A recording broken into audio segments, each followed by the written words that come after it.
coffee. Water. I have water. Hold on, y'all. Let me go make me some coffee. I need to get me some creamer, too. That's what I gotta do. Ugh.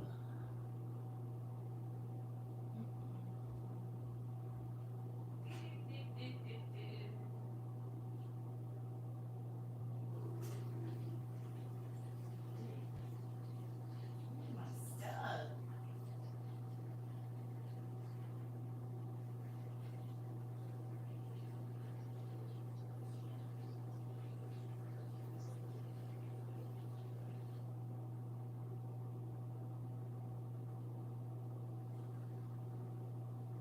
Hold on, y'all. I have to go to the bathroom while that cup is running through the. Let me make me some coffee and go to the bathroom. Give me 1 second. I'll be right back.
Another song, Brendan, if you're still in here, I would like for you to listen to is Won't He Make You Clean Inside?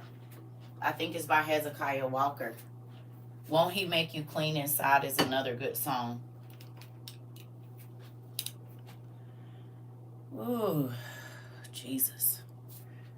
Good morning, everybody. Is it? There might be fingerprints on there. I slept so good. I didn't have to start anointing my body before I go to sleep. The enemy is not happy with me at all. I don't let people in my life. I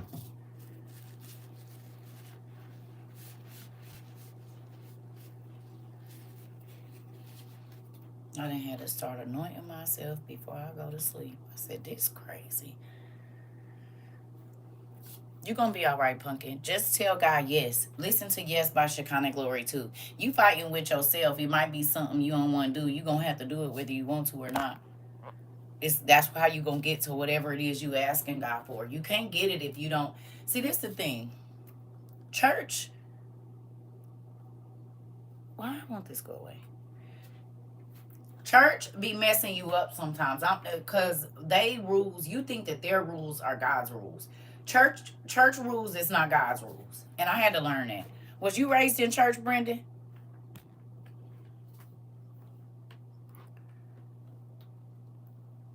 Good morning, everybody. Who over here?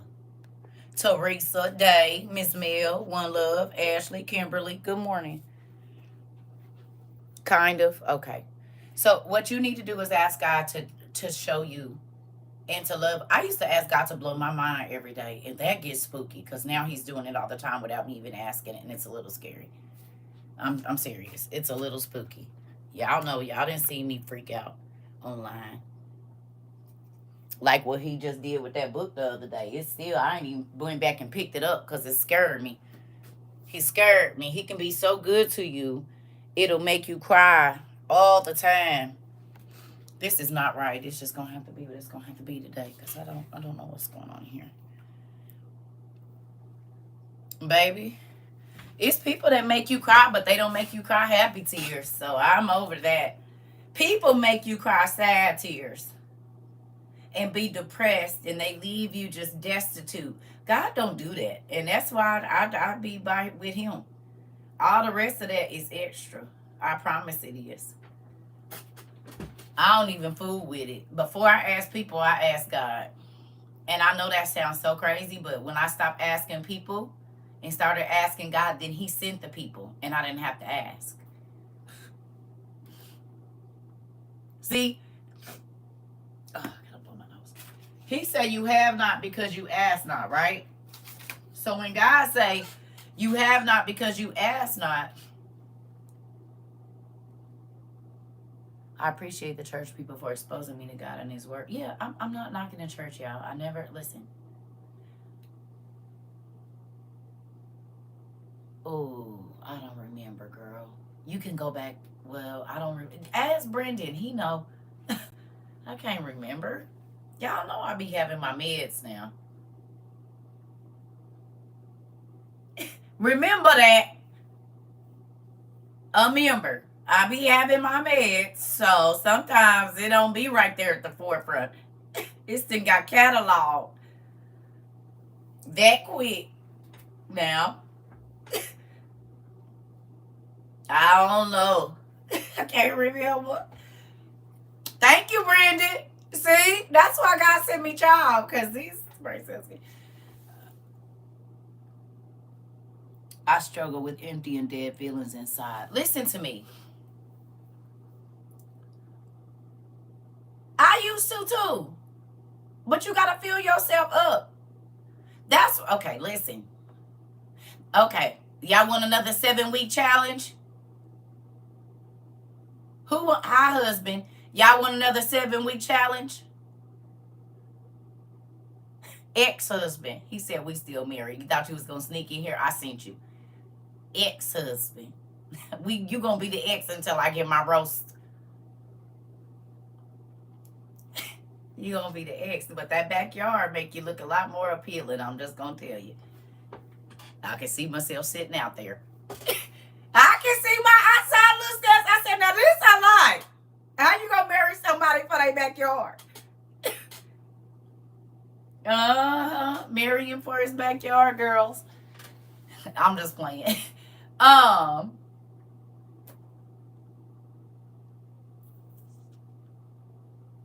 You can. See, you going on your strength everywhere. You going on your strength. You said, what I walk into, you thought you was going to sneak in here. Always looking over my shoulder. I done told you. Nah, I'm just playing. Let me quit messing with you. Good morning. Good morning. Listen, you always going to feel dead if you going off your own strength.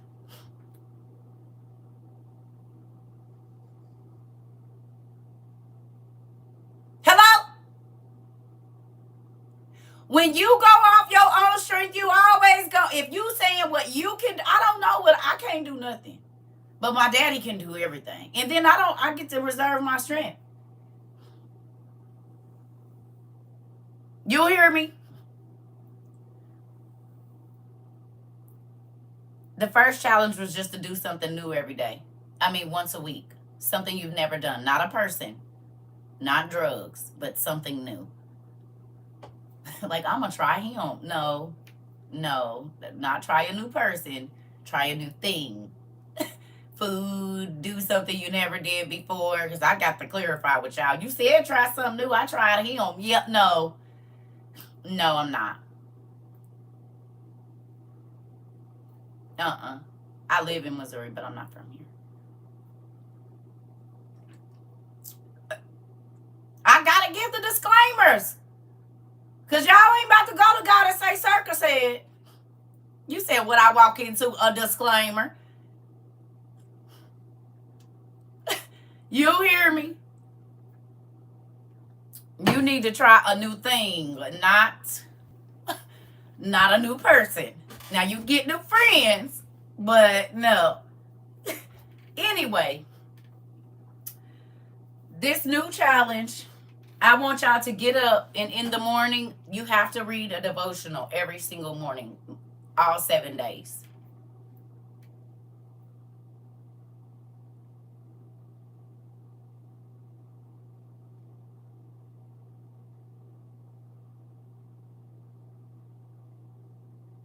Did you hear me? Who got a devotional book? So if you don't got one, you need to be on your way to the Goodwill today with $5. Because they got them in the gospel section. If you do not have a devotional, don't go on Amazon and buy it. Take your butt to the Goodwill and pick a book there. A new friend with a cute belly button. What you trying to say? Because my stomach fat, now you going to go find somebody else. That's why we divorced, Daniel. Y'all see him come for me early in the morning talking about a cute. So what you trying to say? My big fat belly button ain't cute? You go look at it. Petty self. You said it.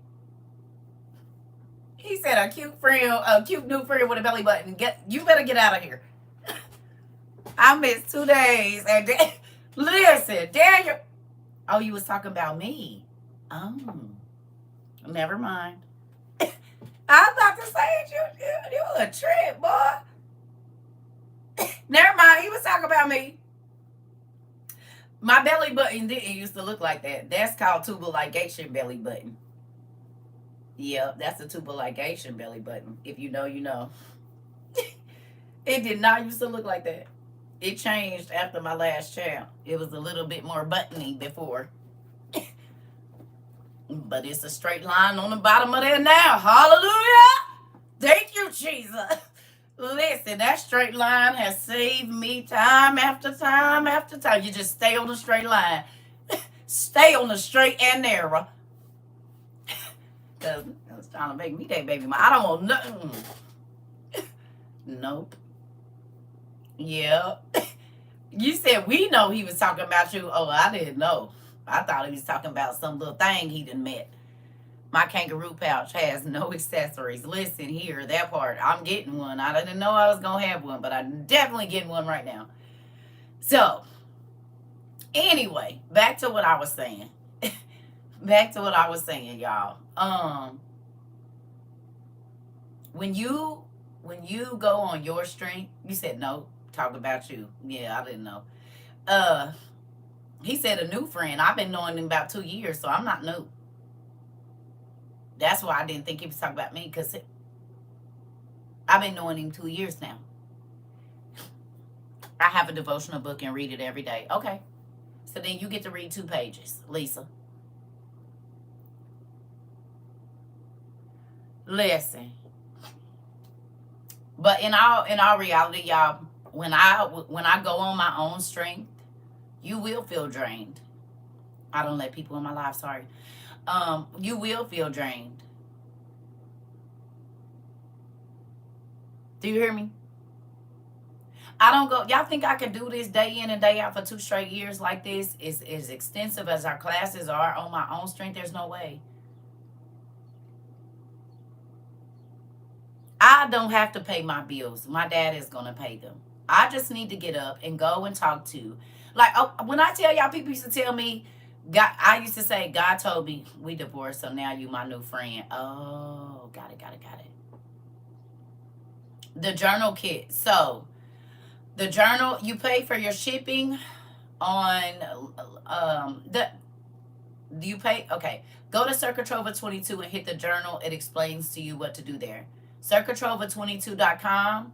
You're going to pay for your shipping on the website, and then you're either going to Venmo or Cash App the price of the journal, which is $16.50. Now, there's new journals coming because we out. So this next color is purple with black writing. Okay? Same book. It's just going to be purple with black writing. Y'all got me? It's the same book. It's just going to be purple with black writing because they didn't listen when I told them. So we're going to do a purple one with black writing. So if you didn't get one of the green ones, then they're on their way. So it'll be about a week or so, and then we'll have them in. So even if you ordered, because evidently it's not stopping the things, don't think I didn't see it. Lord Jesus. Yes, I'm going to have to buy the purple one too. You are crazy, girl. Oh, I forgot. That's your favorite color. Never mind. So the next one is purple. And so I got to go blow my nose, y'all. Sitting outside. I got these allergies already cutting up. This is ridiculous. Give me 1 second, y'all. I don't like the way these lights is looking right now. I hope they're not going out already.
Okay. Good morning, everybody. Where is my lip gloss? Probably not in here. This is gonna suck. I took it in my room. No, I didn't. There you go. Great job. All right. What was I talking about prior to this? I forgot. What was I saying? Give me a second, y'all.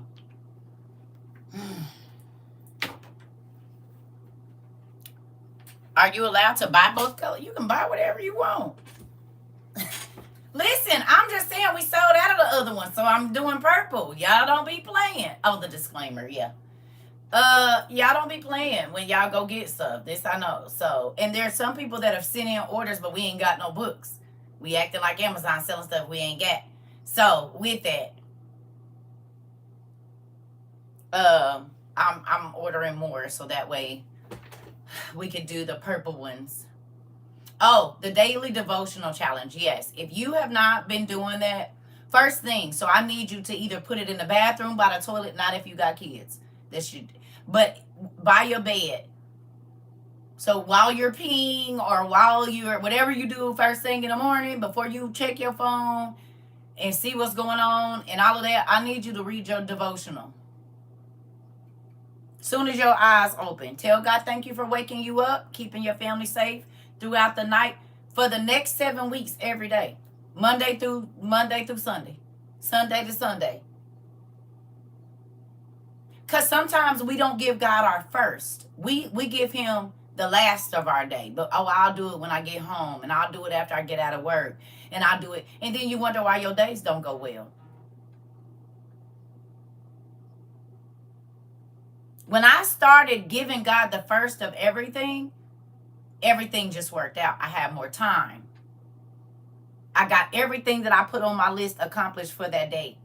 And I would still have time to rest and chill. But when you put your plans before God's plans, your plans normally don't work. Or it's more of a strenuous task to complete them. Listen to me.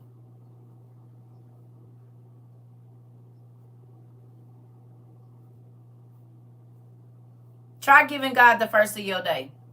Like before you listen to trap, listen to a gospel song, a different one every day. Y'all know another thing I still do sometimes, and this might sound crazy, but I'll turn on my gospel music and say, God, minister to me. And when I tell you every single song that comes on hit me in my throat, every single song that will come on that, whatever I'm listening, it'll hit me. Just ask God to minister to you. Listen here. You will have that jar level. Because he going to bring you back to a song that make you think about something. And then instead of being sad, you be like, God, I forgot you brought me through that. Dang, I forgot about that. Dang, I forgot you brought me through that too. I remember how I felt when I used to listen to this song all the time. Listen, and you will realize he done made your life better and you don't even know when it started. You hear me? It's a lot of stuff we don't have because we really just don't ask. We don't ask God to give us joy.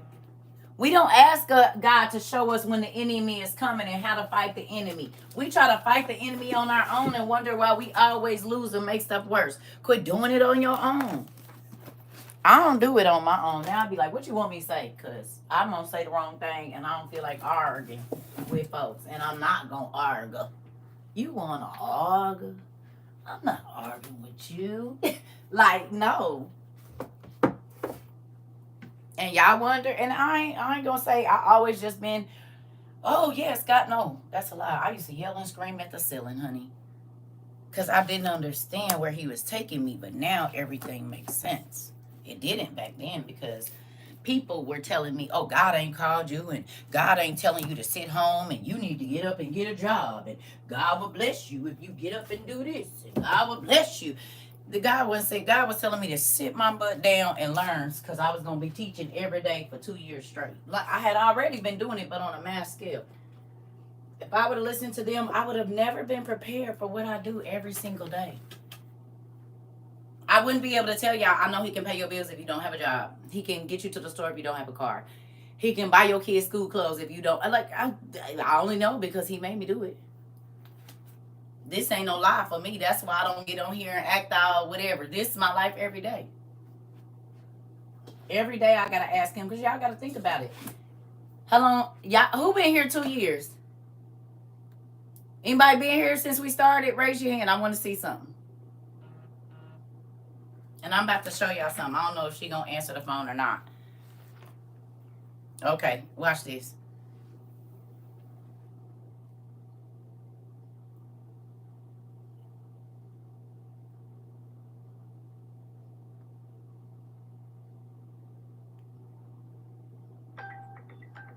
Watch. Some of y'all heard this already, but watch this.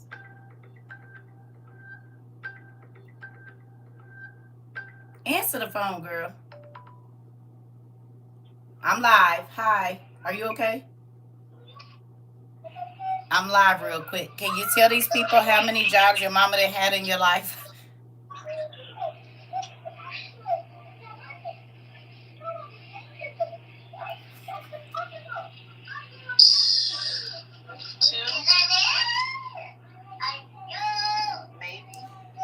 Y'all heard that? Say it again. Maybe 2. That you can remember? Yeah. Okay. All right. I'm going to call you back. Thank you. Y'all heard that? Now, it's been more than that because she was little. But once she got up and old enough for me to work. No. Now, watch this.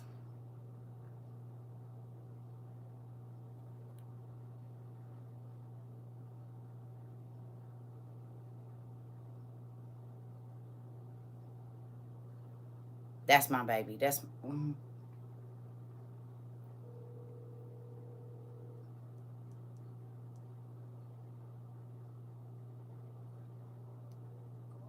Good morning, cousin.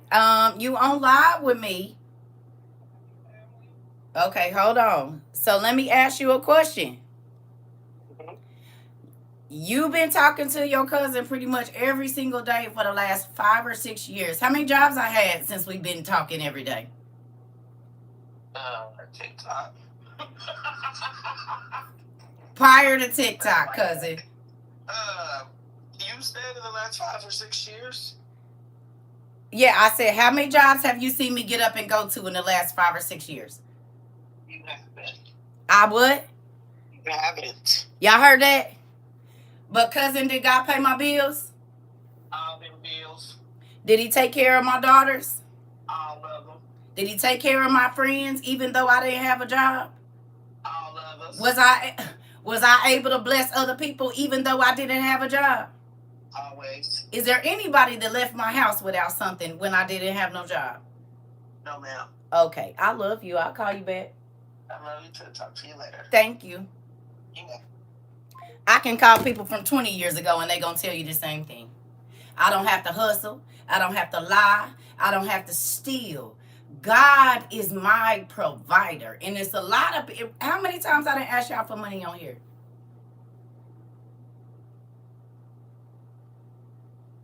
How many times I said, send me some money?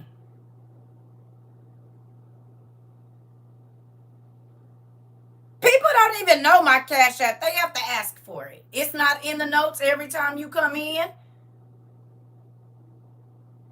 You said we forced Cash App on you. Indeed. Venmo, PayPal, and all the rest of it. Y'all forced a Amazon list on me too.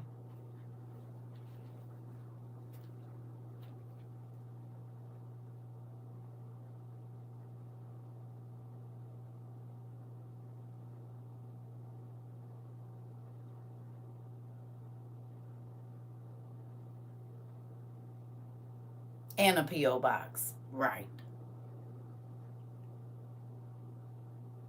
That's two people that are over 20 years apart. And if I call my mom, she said, honey, she ain't worked a job since I don't know when.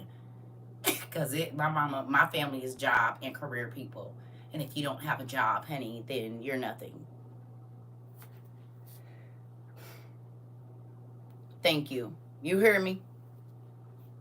My life since I was 11 years old has been about faith because my family basically disowned me at 11 because I wouldn't line up with what they wanted me to do because I came from a royal church family. I keep trying to tell y'all, and I was embarrassing them because I wanted to understand God in a different way. I had a compassion for people. Everything that they taught me, I wasn't seeing it as a child. Do you understand? And so I went out. When my mama put me out because I told my brother that she was going to put them out, and she put me out at 11 years old in the cold with just in a sleep suit in a little bitty bag. She said, only take what you have purchased. Well, I had been babysitting since I was 7. So there were some things I had. I packed my little bag up and I left. At 11 years old. And God has provided for me every single day since February of 1991.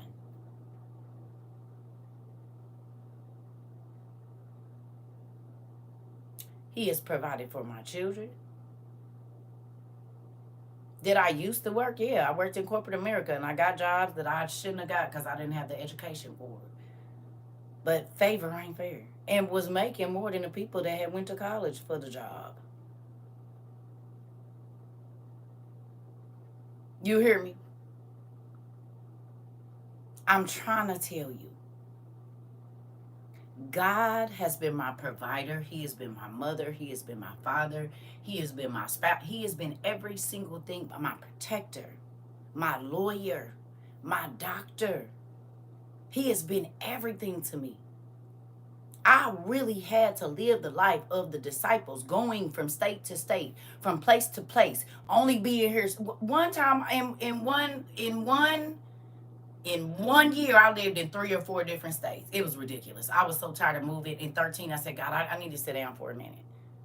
Since 20 something, I've been across this country, living here, living there. God would take me into neighborhoods and take me into jobs. And I had to talk to people. I told y'all, a lot of the people I talked to didn't end up on the news. For good things and bad things. Like, damn, you said it, God. Let me go. Well, exactly what you said happened. There are miracles. When the doctors told me I would never have children, if I didn't have these tubes tied, I had 20. When the doctors told me my daughter wouldn't be healed, I looked at them and said, that ain't nothing. When they told me when church folks spoke over me that God told them that I was going to die. I wasn't going to live to see my kids be born. I wasn't going to live to raise my kids. They was going to find me a body laid somewhere. This is the stuff the church folks, curses, used to speak over me, and God said, I never said any of that. Who you going to listen to, they word or mine? I didn't have the people come put the eviction notice on my door, and God said, who you trust, me or you? And then, right before they was going to come and lock us out, my friend that I haven't talked to in 30 damn years says, you've been on my mind. Hey, what's going on? And takes all, thank you, Jesus, all the money out of her account that she had to send it to my family. And we stayed in that place another 3 years.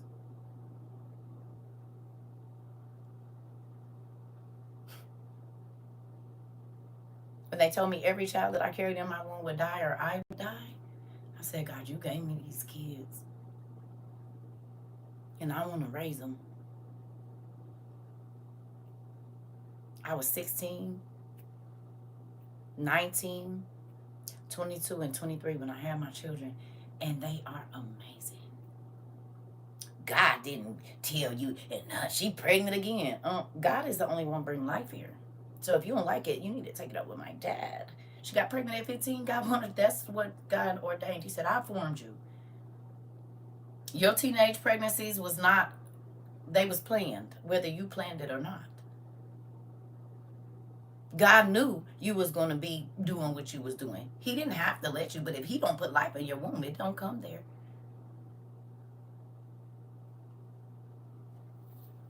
You hear me? Your faith grows through bad situations. You said the doctors told me I wouldn't have kids either. I got 4. God said different. I'm trying to tell you, I do not believe man when they listen to me. I'm going to ask my dad. He got the last say so over whatever. Like, people used to be like, you're not going to get that job. Watch me. You don't have the qualifications. That's why they paying my rent right now. I'll be at work on Tuesday. How did you get that? Remember, you said I couldn't get it. You said that wasn't going to... Watch out for the people that when you tell them the things you want to see, they instantly tell you what you can't have or what's not going to happen. Honey, you don't even realize how many haters you have around you. It's a lot of them. So watch the people you letting feed your ears. I tell a person quick, I don't receive that. Just because you don't want me to have it? What is wrong with you? Why wouldn't you want to be happy for me? I'm just saying, I don't need you to say. I need you to be quiet. That's why I started writing everything down. Whatever it is that I wanted to see, I quit telling people. I just started writing it down. God, thank you for it. Even when I was home, I'm trying to listen to me.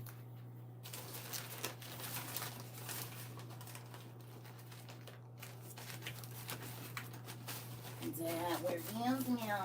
Where is it? Oh, I'll put it in the thing. I think. Let's just take some of these right here. This is part of it.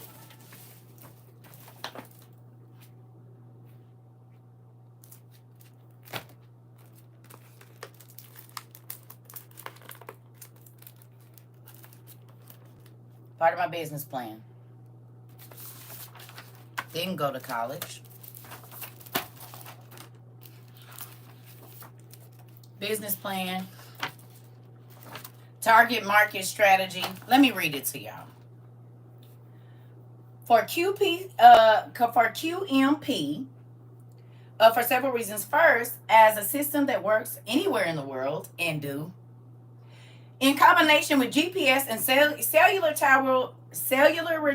tower, Reliance Systems. Our potential market is 7.5 billion people worldwide, capturing a market share of only 1/10 of the 1% of this potential. We would realize the sale of 4.5 million units. As we enter this market segment, we will be aggressively seeking partner companies such as child care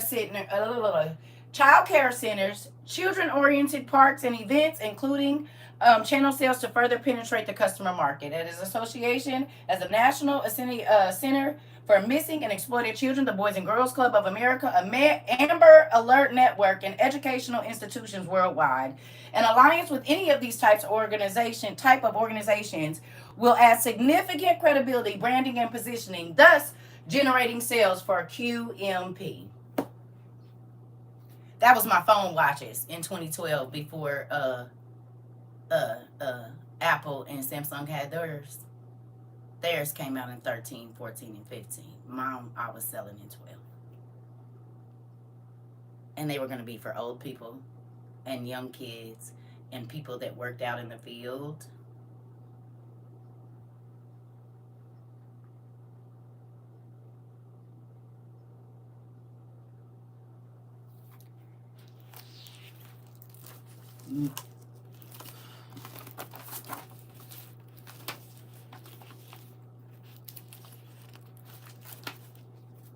QMP's mission is to become the leading vendor of children's mobile phone GPS wristwatches worldwide. Through a combination of evolving technologies, miniaturization, and affordability for the end user, programming capabilities, and ease of use, QMP will be known as the premier developer and supplier of potentially life-saving children's mobile phone GPS wristwatches. This was in 2012. Everybody told me that's not going to go. Who want to talk on the phone on their arm and they got a whole cell phone? I said, this is going to make a lot of money. My family didn't believe in me. They would not help me. And when I went to the people, after I went to the Small Business Association, my business plan was $1.3 million that I needed from them crowdfunding over a period of a year and a half, and they was going to give it to me starting out with $250,000 at first. To go get my building and to get my vendors and the whole nine. And this came from a person that basically dropped out of school in the 7th grade. I went till I was a sophomore, but I basically dropped out in the 7th grade. So much so that the man at the Small Business Association, who was the CFO and CEO of a multi-billion-dollar software company, said, where did you get this business model from? And handed me his black card to buy my lunch. Because I didn't have no money. And had borrowed somebody's car to drive to the meet.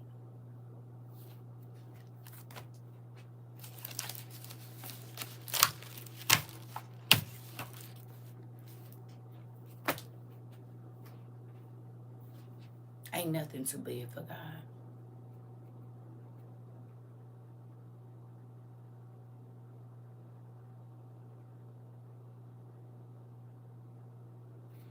He said, you're one of the most amazing people I've ever met in my life. Oh, thank you. And he said, well, what college did you go to? College?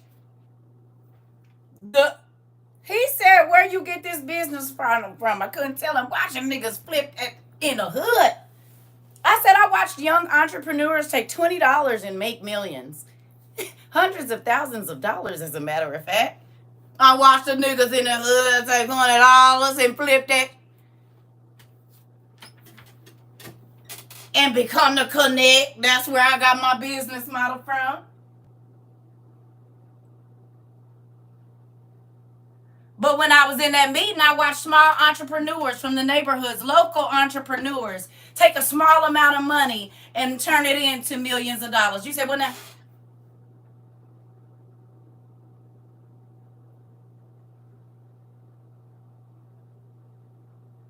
And I became the connect. Just like them. What you need, I got it. Bang, bang. Aquaman, you know I got it, like, for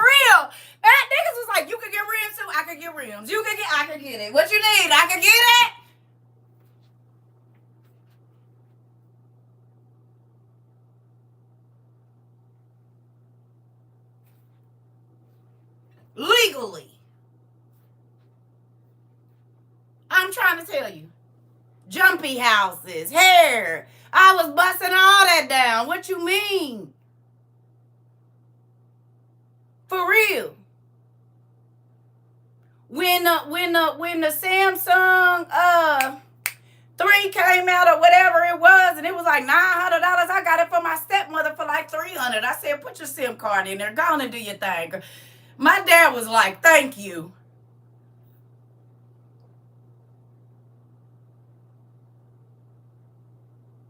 $300. I was busting their heads with tablets and computers. I was bagging all of it. Trying to tell you.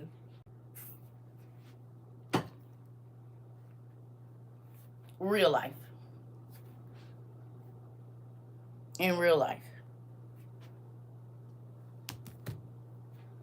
And I'm telling you this because people told me a single mama with 4 kids by 4 different men that didn't go to college, that used to be a dancer and ain't had a job since whatever. What that mean? Nothing.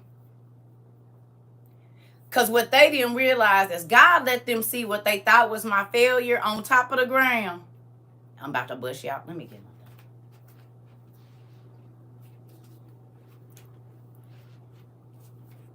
Here we go. God let them see nothing on top of the ground. Nothing was growing. Nothing was moving in their eyes. But underneath that dirt, baby, my roots was going so deep and so strong and spreading out so far that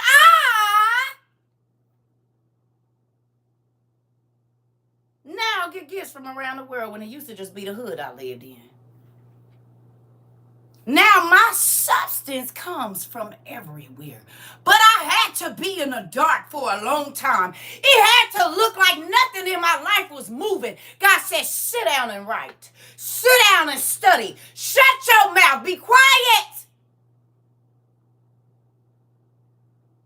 Shut up. You can't see roots growing. You can't see seeds being opened up. You don't see that. All you see is the product, WOIU.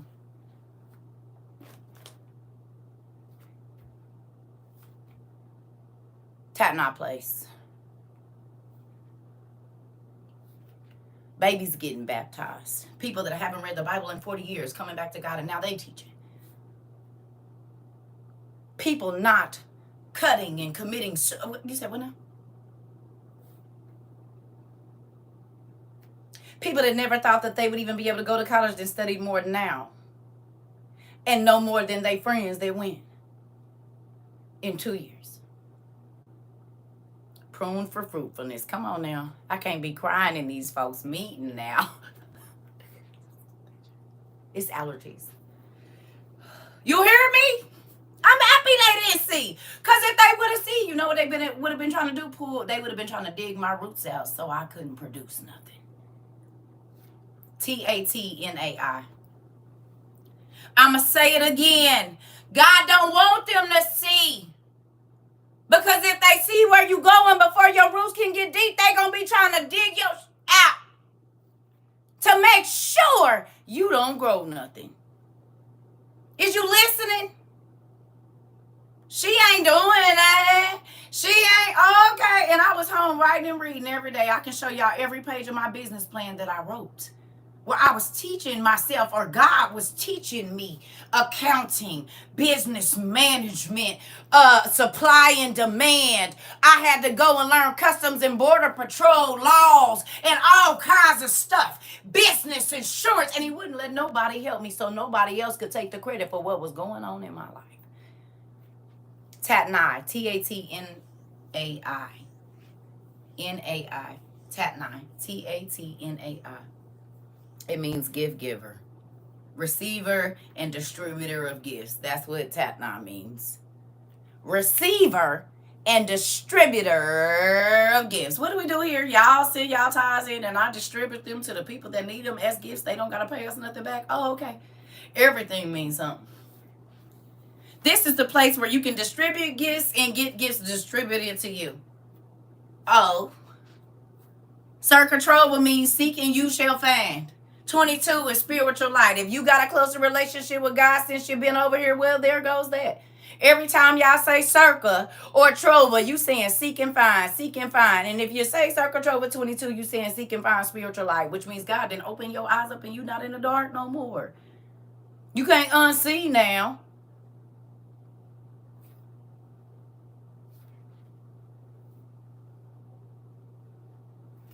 Words have power. You better use them right.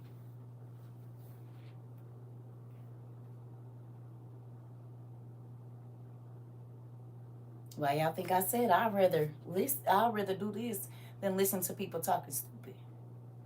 This is gonna get me somewhere. Listening to your BS for 2 hours is not. It's not gonna teach me anything. Nothing. I'm not gonna grow from listening to garbage. Even when I was young, the people that I hung around with, I tried to hang around with people that was gonna be, well, they attracted to me too. Entrepreneurs. I would never okay with average ever. And I'm not saying the glam. No. Information. I can't even date a dude if he can't teach me nothing.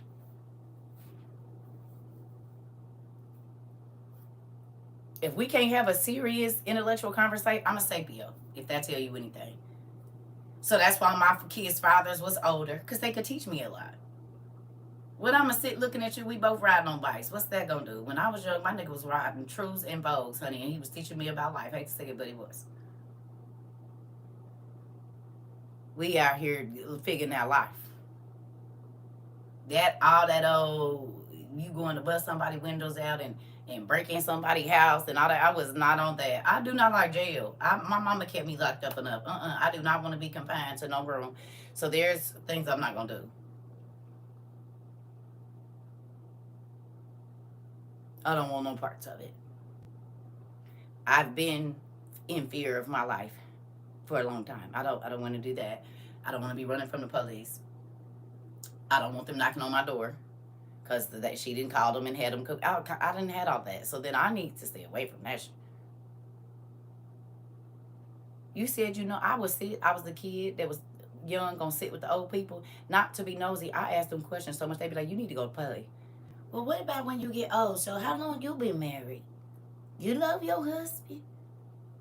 I'm for real. I be sitting there drinking coffee with the old ladies, baby, asking them about life. So by the time I hit 14 or 15, I had so much game up here, it was unreal.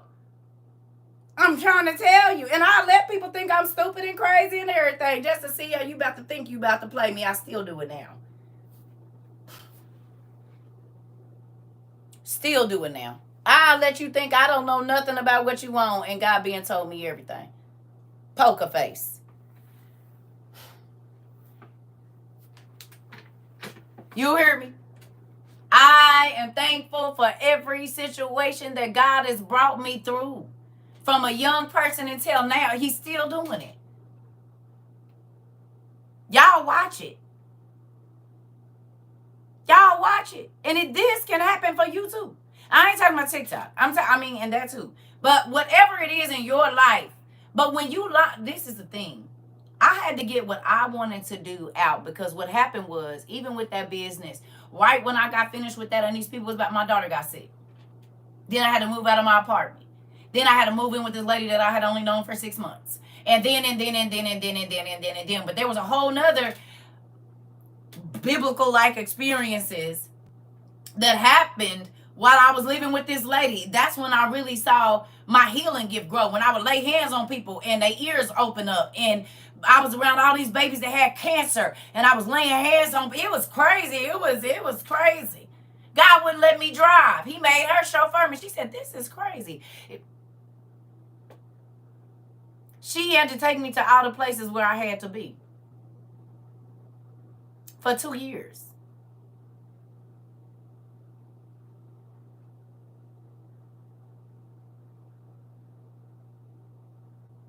Crazy. She said, it's crazy that he makes me chauffeur you around. I said, it is, isn't it? I don't know why he does that, but let's go. This is when I was carrying my Jesus bag every day. Every day I had to take it, and I had to talk to people every day. I did ministry every single day from the time I got up to the time I went to sleep if I wasn't studying. The same thing I'm doing now, and I didn't understand. And people said, God is not telling you not to do, He wants you to get up and do this. I said, no, that's not what He's saying. And look what the heck I do every day. I've been doing it prior to TikTok, but look. And look how people needed me to be obedient and sit down and listen to what God was saying. See, what you don't realize is when you listen to people and you don't listen to God, then you will never be where you're supposed to be. So the blessings that you're supposed to get because you're somewhere else, you won't get them. They won't come because you're doing what people are telling you to do. The blessings come when you go where God tells you. Like I told y'all, I went and somebody told me this insurance company was hiring, so I applied because I need a job. I'm like, I don't even want to do insurance. My cousin did insurance. I know it's good money, but I don't like selling stuff. I don't want to do that. I don't want to sell nothing. I really don't like selling it. I don't like selling stuff. I don't want to sell nothing. I don't want to sell nothing. So I'm like, whatever. So I go to this interview. I borrowed somebody's car. God, I'm telling y'all, he didn't have me locked up for a minute. I borrowed somebody's car, went there, had the conversation with the man. He hired me and gave me $200 on the spot. He said, I'm going to pay you for your first 2 days in cash. Don't worry about it. I didn't say I didn't have no money, but I told God I didn't have none. I ain't never been to an interview where they hand you money before you ever work. This was in Carmel, Indiana. I said, ooh, shoot. Yep, this is the kind of blessings I like. I go take my friend her car back, filled her car up, and said, thank you. She said, wait a minute, I thought you said you didn't have no money. I said, girl, how you walk out of job with $200 cash? I don't know. And ain't worked not 1 hour, 1 minute, 1 day. But this is the kind of blessings that happen in my life, and I don't want the other. I can't go back to that life. And then didn't even never end up working a job. I think I worked 2 days, and then was like, yeah, the hell with this. It was just the $200 I needed for whatever it was for that time. And then something else came. Like, I don't be tripping on it gotta be this way. No, whatever you want to do in my life. I'm trying to tell y'all. My life is miracle to miracle, and it has been for over 30 years. Whether I had a job or not, whether I was doing hair or not, moved to Arizona, and instantly I got there and had full clients and had lived there and God knows how long. But my mama had been spreading the word. So as soon as I got back in town, baby, my house was banging. I'm talking about 5, 6, 7, up to $1,000 a day. Sometimes when I was doing hair, sound good to me? Sound great to me. In my crib, I ain't gotta leave. I get to be here with my kids is here. I'm not tripping. However God want to do it, I don't put parameters and blocks on how if it don't come this way, I don't want it. I want it however he go give it to me. And that be the miracle. Wait a minute, what happened? No. Yeah, how you move to a place, get to the house. You didn't have to fill out no application. They didn't check no credit. Don't know if you working or not. And it's legit. Get there and you didn't spend all your money to move cross country. And exactly what you said in the car that you wanted to eat when you got to this place was sitting on the counter of the new house. Chicken, mashed potatoes, macaroni. I said, wait a minute, I ain't never moved into no house and the people had food for us.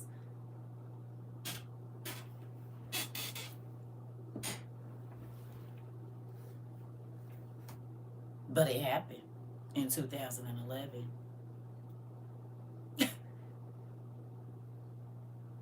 Great. Listen.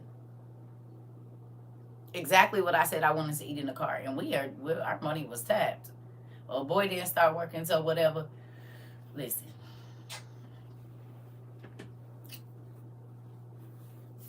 He said he wanted to start doing tattoos. I said, God is going to send you some tattoo guns. He was really kind of on the fence about God at that time. I said, we need money. He's going to send them.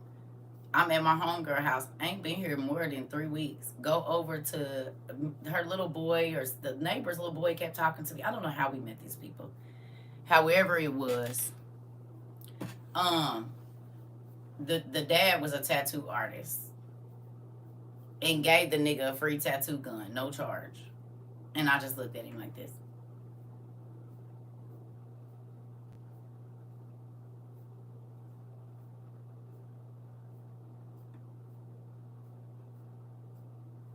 Make that make sense.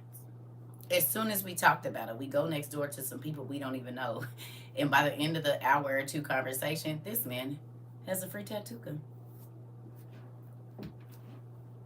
My favor don't just affect me. My favor affect everybody. Everybody, this is why some people want to come back in my life, because they realize that when they around me, the things that they want to see show up. They don't really mess with me. They want my favor. My ex-husband married me. He said, receive a prophet's blessing. And he didn't tell me that until after we got married. And his life changed drastically for the better. He made more money than he had ever made in his life. He looked better than he had looked in, I know, a very long time. Yeah. People used to try to use me as a slot machine.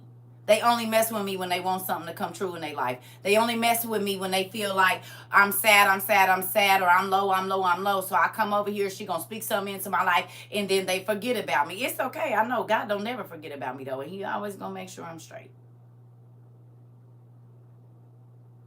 So there are people that want to come back in my life because they know certain things happened when they was around me. But I peeped you. I peeped how you was always going to try to one-up me. I peeped how you thought you was going to circumvent me and beat me to the finish line. I'm the tortoise, babe. I'm slow and steady, but I'm going to get there. You jumping all around and moving and trying to be everybody but yourself. You trying to be in everybody's business and all of this. I don't got time for that. I'm just focused on my goal. And I guarantee you, all that racket and noise that's going on around me, it don't deter me from my goal. Just like the tortoise. You want to be more like the tortoise. It's a lot of hares around here, honey. And if you ain't ever went and watched the races, go watch. I'm trying to tell you, I didn't watch it until in the last couple of years. Tortoise and hare races is real over in China or Asia. They be in the same thing, and the rabbit gets distracted because they start clapping and yelling, and it stops. It don't go nowhere. Start out fine, hopping real fast. But the noise of the outside stops the hare from focusing. You know who it don't stop? The turtle. The tortoise just keep on going. He ain't distracted by the noise. He ain't distracted by nobody beating on nothing. He just keep on moving, and he wins. This is a real thing. Because the rabbits are startled. The rabbits start paying attention to everything but what's right in front of them, which is the goal. I'm not a rabbit. I'm a tortoise. Trying to tell you, go watch the races. It's amazing to see. The turtle don't stop. He start off slow. The rabbit start off hopping fast. You're like, go, go, go. You don't got to, because I didn't know they make all that noise and distract the rabbit. Keep on being a rabbit, Hoppy. I'm going to keep on being diligent and looking forward and just staying on my goal. All this extra, what everybody else got to say don't matter. What did God tell you to do? Do you hear me? That's what you need to be focused on. What they feel about you, who they say, if they keep trying to remind you who you used to be, you is pressed. So you still envious. You still got to talk about who I was 20 years ago. I don't care. Is you still living back there? Because I don't live in 20 years ago. It's 2024. 30 years ago, I don't care. Tell everybody the story. You ain't doing nothing but confirming what I already told people I used to do. But you also confirmed that you a hater quickly. And that you're still envious of my life. She ain't got no job and I'm still doing better than you. Emotionally, physically, whatever. Because you got to go around trying to tear me down. I only go around trying to build people up, whether I got a lot or not. Let's talk about it. It amazes me how the people that have so much, I always got to talk about the people that got less. Why is you worried about it? You got more than them. So evidently it's something that they have that you don't, and you're envious of it because you keep on talking about it.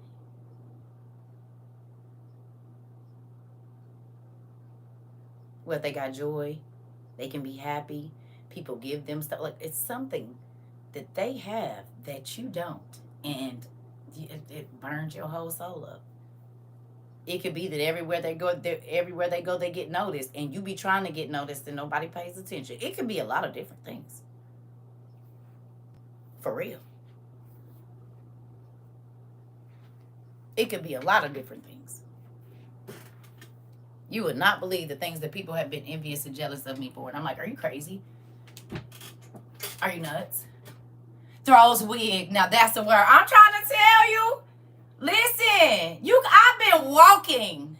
And people were mad because my girlfriend used to buy me shoes. I'm walking, bitch. I'm walking. Where am I wearing to? I can't step in these Stevies like this. You hear me?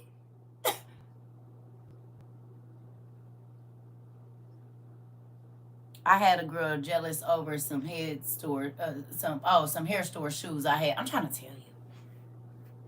People will be mad because you're kind. People will be mad because people draw to you and they want people to follow them. They want people to pay attention, and you don't even want nobody looking at you or in your business. Like me, I don't really care for people to be in my business like that. Not that I'm hiding nothing. I've always been like, I'll tell you my business, but don't be in my business. Listen, that's why I've been begging y'all to read the 12 patriarchs, the brothers of Joseph. It will listen to me. The 12 patriarchs teach you a lot about people. And this is why I be asking y'all to not just read it, to take it into you. Do you hear me? The 12 patriarchs will change your life if you study it right. You will see who envious of you, who want to keep you at the place where they feel like you lower than them. You will see the people that's always trying to throw bricks in what God, like, you will see it up, they pop up off the page. You will see the people that's always trying to point out what they feel like you should be, like if you have imperfections on your body, say you got missing teeth or whatever, they always gonna talk about that because they feel like that's the one thing that they got up on you, but it don't change your confidence none. They might call you overweight. They might say you're bald head. Whatever it is that they feel like you are insecure about because they're really envious or jealous of you, they are always going to point that out. Do you hear me? Are you listening? Pay attention. If you ever want to know who study your life more than anybody, pay attention to what the people around you say and what they bring up when you're talking to them. This could be your parents. Because your parents might have not accomplished their goals. And some parents is haters. They don't want you to accomplish yours either. You hear me? A bald head. My mama and my sister stay calling me fat even when I wasn't, I'm trying to tell you. And I bet you they was bigger than you. I bet you they was bigger than you. I bet you. Listen, and even it's the ones that smaller that are trying to tell a full figure woman or whatever. Like, I done been through all of it. The Old Testament supergraph of the book we read out of, Roxy. I wouldn't be having no man pay my bills. I'm going to get up. No, you ain't never had a nigga offer to pay your bills.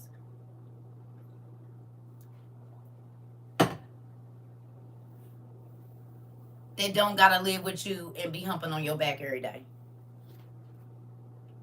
That's the difference. It ain't that you wouldn't, it ain't been offered. We're gonna talk about how it really is.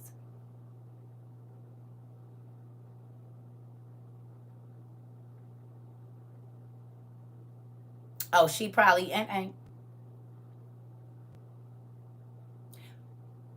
But people know valuable things when they see them. Coochie ain't valuable. You can get that a dime a dozen, baby. What else you got to offer? See, when you can get inside a man's head and help him understand life better, oh, it's nothing that's off limits to you.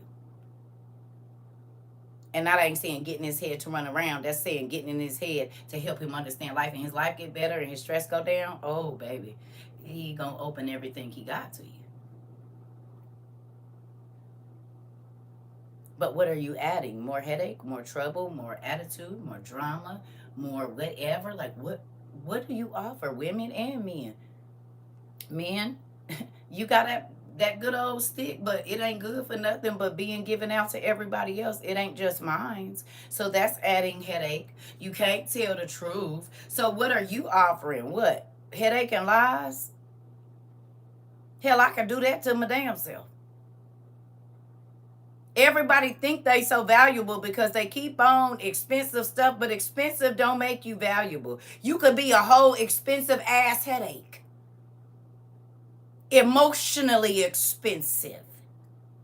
Financially expensive. Spiritually expensive. And you add nothing. You don't add no value nowhere. You matter of fact, you just take. You take my end, drain you. Come on. Come on. Listen. You said this woman, mama, a troublemaker. Listen. It's watch your parents in your relationships, honey, because especially if you got something they never had. I did listen. Listen to me.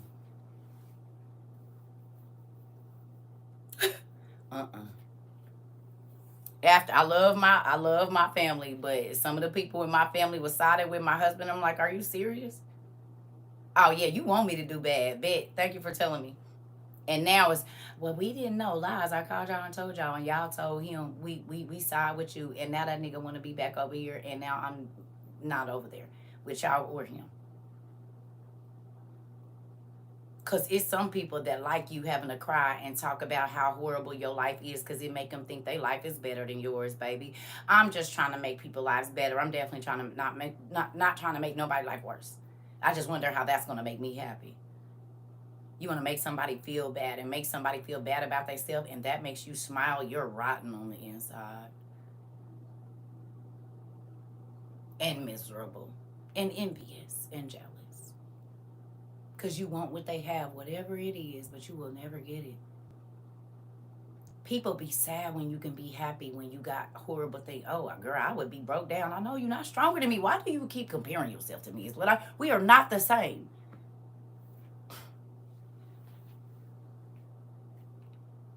We are not the same.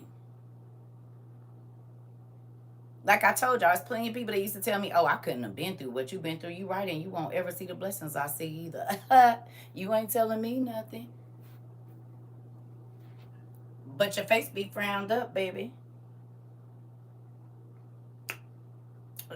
What my Uncle Cat say, you got the stomach virus face? You laughed at my tragedy, but you not laughing at my triumph. It make you sick, don't it? Ooh, it do. What? You laughed at my tragedy, but you got a sick stomach when my triumph come, baby. You ain't did nothing. You done talk so much crap about what's gonna happen in my life. Now you gotta eat them words. They taste so good going down a little sour to you. You hear me? A little sour. Is it sour? You said what I wasn't going to do, what wasn't going to happen. You hear me?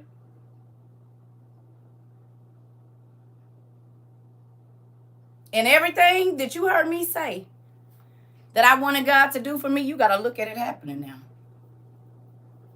You got to watch it. Who is this? I don't know. I'm just going to do that because I don't know who he is. There you go. It's weird people out here. I don't know. But Scrappy got to go. And Scrappy, we can't see nothing else you text right now. So you just want to be weird. Going on over there. Talk to somebody that want to hear what you got to say. Moving on. I broke down last night and cried so long till I was puffy at work. They faces be sour, honey. But guess what? Let them laugh at your tragedy. He was nerve-wracking. I know they really be thinking we care and we don't. I told you we smell trolls coming a mile away. I don't know why people want to be trolls. Trolls stink. And they slimy. Y'all smell a troll? You can smell a troll from about 2 miles away. So, I mean,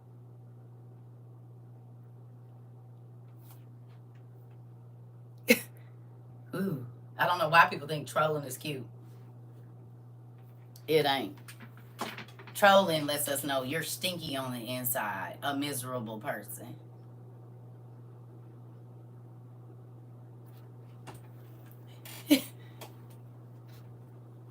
Yeah. So with that, listen, don't matter. It don't matter what people say about your life. All that matters is what God says. And let people laugh. I told you, when people call themselves pooping on you, fertilizing on your life, and telling everybody all your misfortune, they ain't doing nothing but laying the foundation. So when God come back and bless you, you got all of the people that already know what you went through. So then you don't even got to tell your testimony. They just get to see it.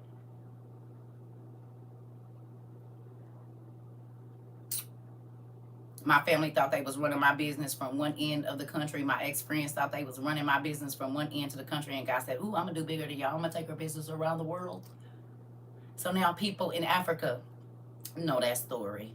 And people in Japan know that story. And people in Australia, in the islands, in the UK, in Canada, they know the story too. So now what? What you done did? Nothing. You just laid the groundwork for what God was getting ready to do. Thank you. Thank you for laying the fertilizer, because now people all around the world can eat off my story. Ain't that funny? And they can get blessed, and they can help their kids and their parents and the workers at the. So you just spread enough all around so that it can go on out of the United States and going around the world. Thanks. Cheers.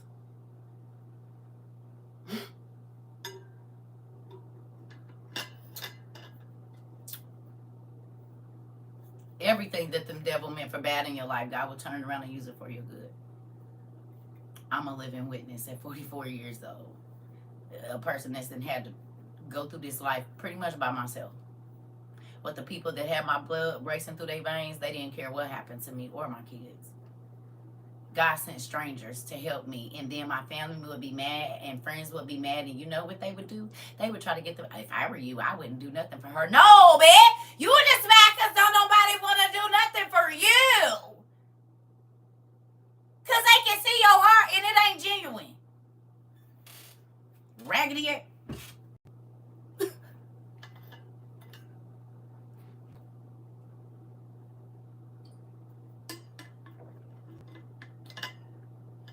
People know when you fake. They know when you only giving to get. They know when you are giving so that you can say you gave. They know when they know. It don't how nice, no, it don't matter how nice you say it. There are some people that never want you to do better than them ever, because they'll never be happy with their own self. And I get away from those people. You're not going to tell me, like people used to tell me how I raised my kids. Oh, they going to turn out like this. And I said, they're not. And guess what? Now all those people are mimicking my parenting skills with their grandchildren and great-grandchildren. I'm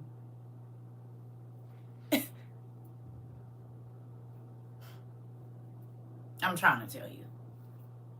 I was going to be a horrible mother, but you using my parenting, the things that I did. You think when you call me and tell me blah, blah, blah, I know you're using them.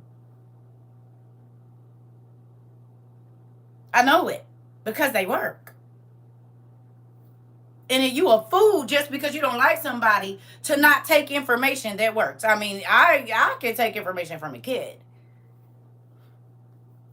If it work, it work. I can hate you, but if you got the information I need, I don't care about talking to you, because you got the information I need.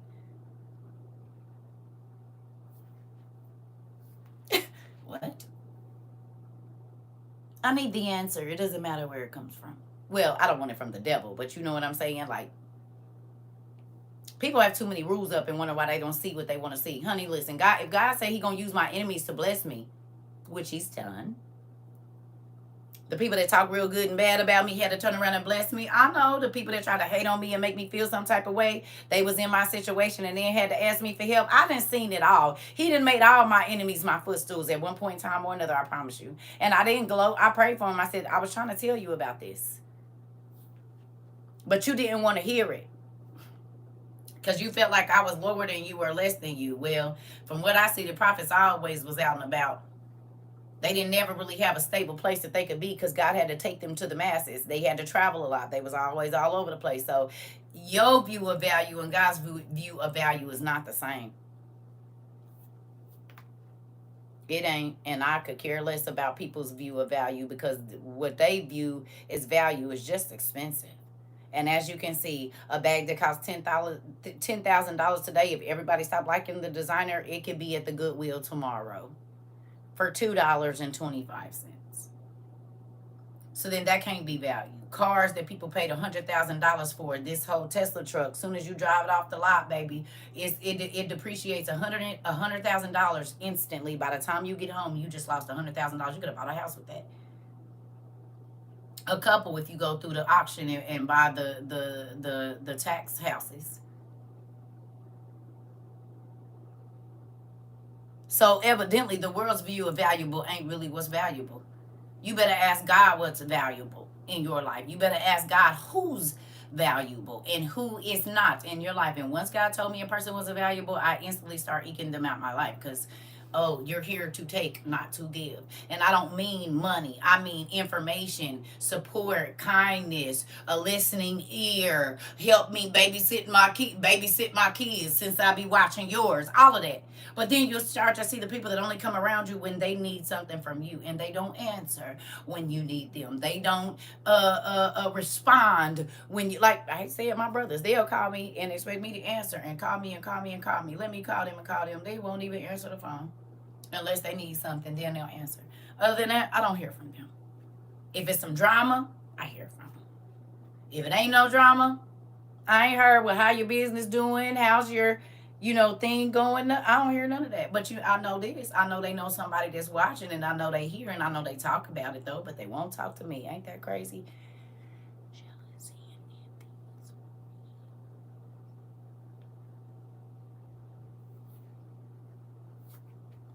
Once you know it, you can't unsee it.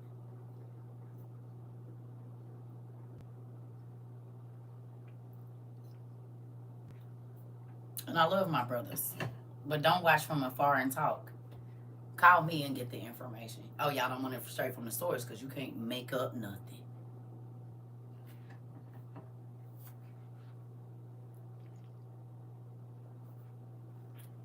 Hi, people I don't talk to that's secretly watching me that I don't mess with no more. Why is y'all over here?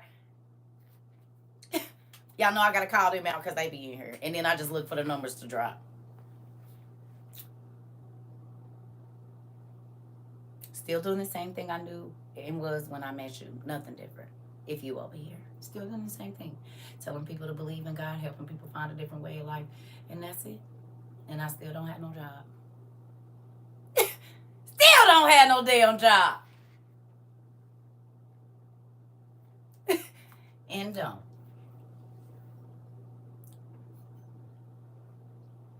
You said I wasn't going to do what now?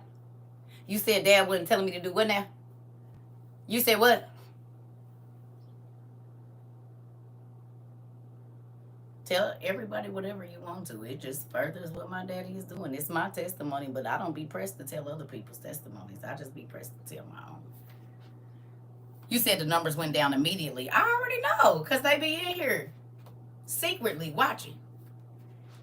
Y'all remember we just read it the other day. It said envy and jealousy got to know every single thing you doing. I never understood people saying I don't talk to nobody, but they be watching their page and they can tell you everything they doing. I thought you don't mess with them. You sure be studying their life close for you not to mess with them. How you know every social media? I couldn't tell you none of the social medias that nobody I don't mess with got. I don't even go looking. Monitoring spirits. Come on. I don't care. I don't. I'm just worried about doing what God blocked, and blocked. And is. I'll be right back. I'm trying to tell y'all, you see, you spend most of your time worried about stuff that ain't getting you nowhere. And what I mean by that is stop looking at what everybody else got. Stop looking at what everybody else don't have and ask God what he wants for you and your family and your children. Because a lot of our unrest and discontentment with life is because we always looking at somebody else and, oh, their hair and, oh, they're this. I wouldn't give a damn. I didn't care if I was with a dark skinned, super fine, super high yellow with blonde hair, baby. CERCA was gonna hurt her on what's for me is for me, honey. I do not gotta be jealous of you for nothing. Cause what like me is gonna like me. That's it. I don't gotta tell you, oh girl, I wouldn't talk to him because I don't gotta tell you nothing. Do what you want to do because I'm just worried about who trying to talk to me. That's it. That's all. Did you see him looking at you? No, I didn't, because I ain't looking at him because I'm looking over there. I can't worry about what's behind me, baby. I'm just looking at what's in front of me, and I'm like, what to see. I mean, this was me. I'm trying to tell you, I don't care. I'm not talking to somebody because you tell me they like me. A lot of people like me. What that mean? I got to like you back. I got to be able to stomach having a conversation with you.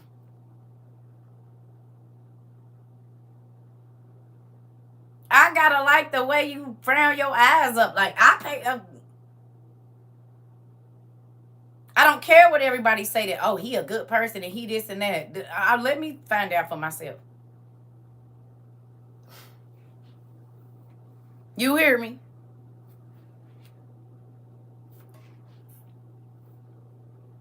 I do not care what y'all say. I need to experience them for myself. And I'm going to tell you my experience. I'm not telling nobody else's experience. Only mine. Because let me ask you a question. People treat people differently based on how they view them. Yes or no? Y'all done seen it with these social media experiences where a person will say, excuse me, can you give me $1? And they holding $10,000 in their hand. But because of the way that the person look, they tell them, no, get away from me. And just realize they could have had $10,000 in their pocket for not judging a person by how they look or what you think of them. Y'all done seen it. People been walking around trying to give away stacks of $5,000. But because you view them in a certain way or you miss your own blessing. You hear me? You miss y'all see it every day. Your view of somebody can cause you to lose out on the blessing. And there's plenty of people that have saw me in a situation where they felt like, oh, she blah, blah, blah, blah, blah, blah, blah, but didn't know I had the gifts of what the information they needed right in their hand to change their situation. But you know what? You're right. I ain't got nothing to say. But I got the answer to the question you asking everybody in here who you think should know, and I know the answer. For real.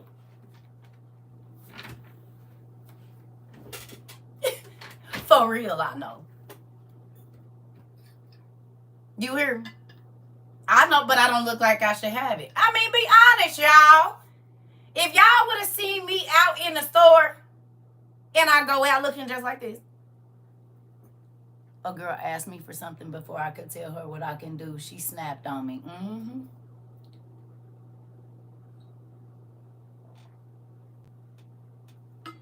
All of that. All of it. I'm trying to tell you, listen to me.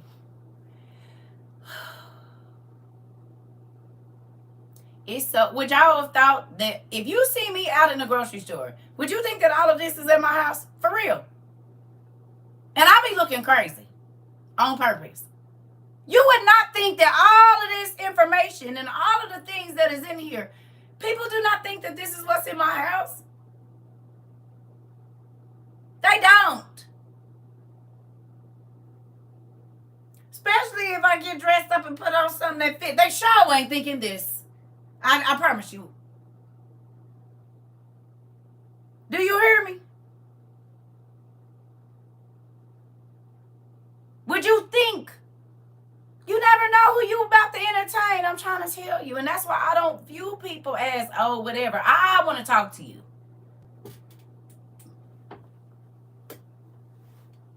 That's why the Bible tell you, don't go off what you see. You better look and see what's on the inside of that person. Talk to them. Try to get something.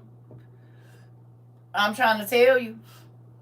I understand about not being jealous, because at the end of the day, we have to answer to God. And God got enough for everybody. I don't got to want what you want. I just want what he want to give me. I only want what's for me. I don't want nobody else's nothing. Got to test the people's spirit. Come on, Brandy. In real life. In real life. Okay, prime example. If these pastors look like what they've been doing behind closed doors, how would they be dressed?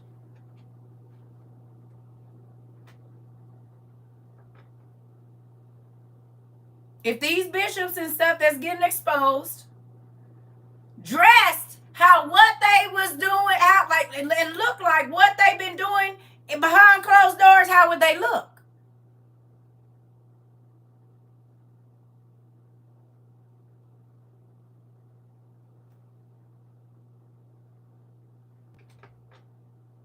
They been looking the part with their collars and nice suits and all of that, and speaking of nice words, but what was their actions though?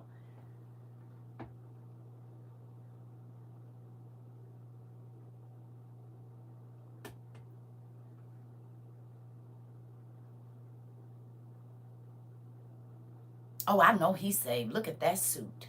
Oh, I know she's saved. Baby, look at that outfit. They do. Them robes and dresses say it all. Listen, I'm just saying. I'm just saying. You cannot go off what you see. Do you hear me? You're going to make my stomach hurt. Uh-oh. I'm just saying. If you got to see people and you had to dress how you act when you outside of church, y'all would be turning y'all noses up at some other people that y'all ain't been turning y'all noses up at. The folks you think saved and sanctified and filled with the Holy Ghost, the stuff they do behind closed doors, baby, is crazy.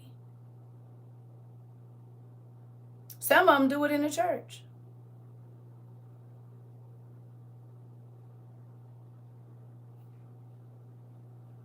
And I'm not knocking the church. I'm telling the truth, though, because I was raised in the church. I know. I didn't seen it. And we used to travel and go. And, baby, listen.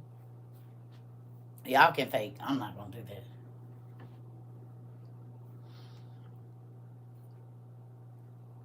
Listen, this is the thing, family. The person you need to please in this world is God.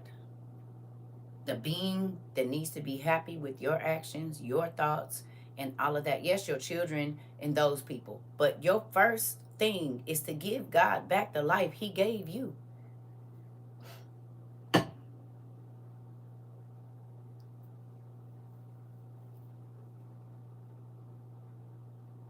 He needs a return on his investment.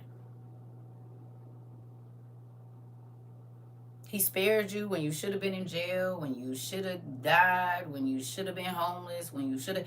He spared you. So what you going to give him for that?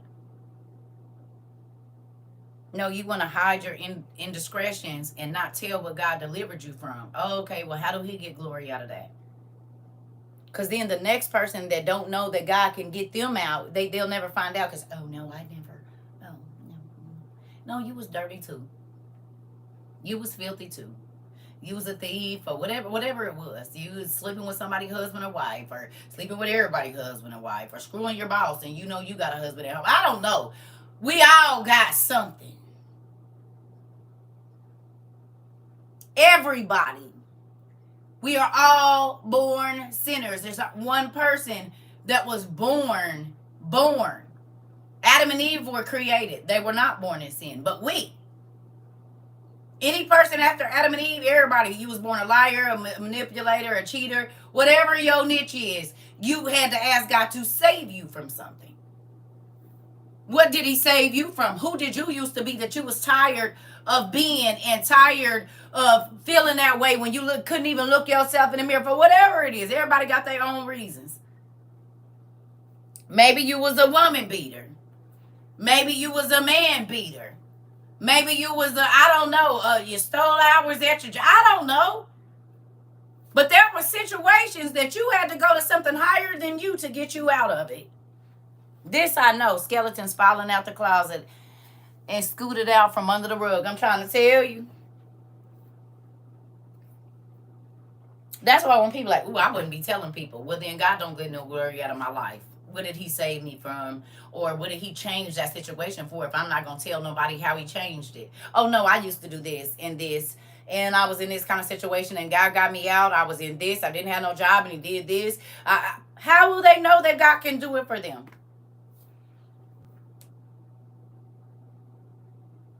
Children are not innocent.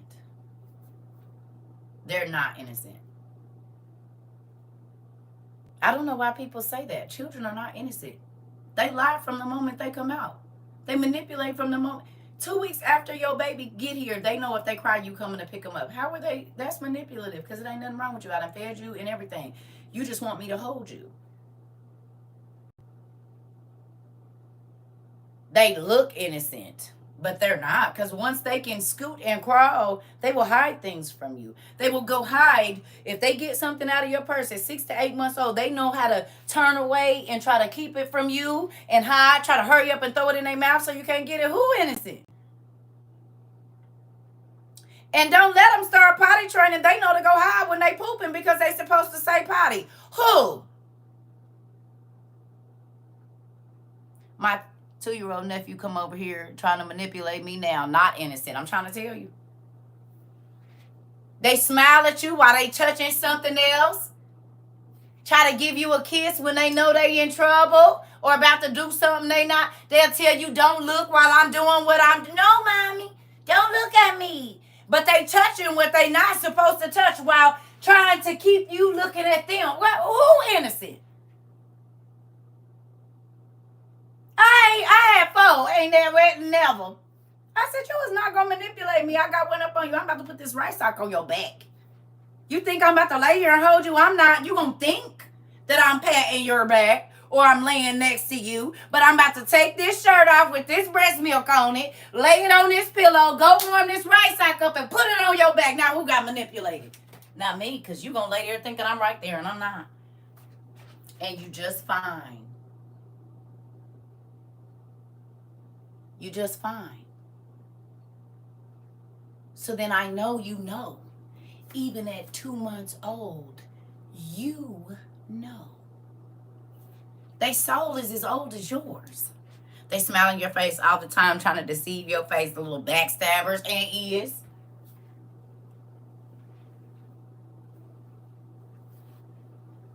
You're not. I'm the boss. And ears. You ain't tricking me. I'm going to trick you. I got things to do. I can't see her in your face all day. Baby, I'll warm that rice up and put it right by them. They don't know no different. And children get possessed too at a very early age. He's trying to shut you up by turning off the TV. Nephew! Put that remote down. TT said put down. Y'all, he trying to turn it off like, not that she telling on us. God dang it. Who is this? I told you. And he too? Shut up. They soul was created the same day yours was. They just didn't get their body at the same time.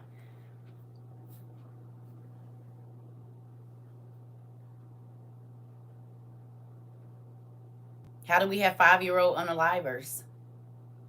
How do we have 7-year-old people that unalive their parents? 3-year-olds who say, I'm going to kill you. I'm going to stab you. You're making me mad. I'm going to stab you. I'm going to hit you. Shut up. You'll be like, I'm about to.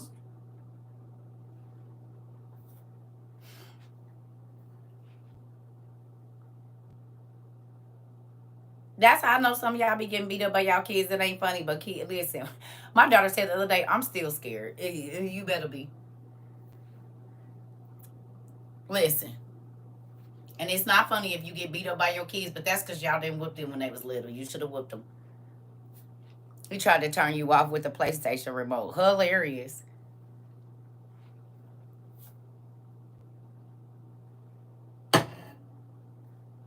I put the fear of God in my kids. Listen here. Listen. I put the fear of God in they. The Bible says, spare the rod, spoil the child. And I didn't spare it. Look. Lay down. I'm tired of telling you. I'm not going to tell. I done told your tail. Don't go in that room no more. Get in there and clean your room. I didn't play. What I tell you, I'm not going to tell you no more. Get your butt up now and go in there and do what I said now. Put it down. I'm not playing with you. You better get up. This is me as a mother.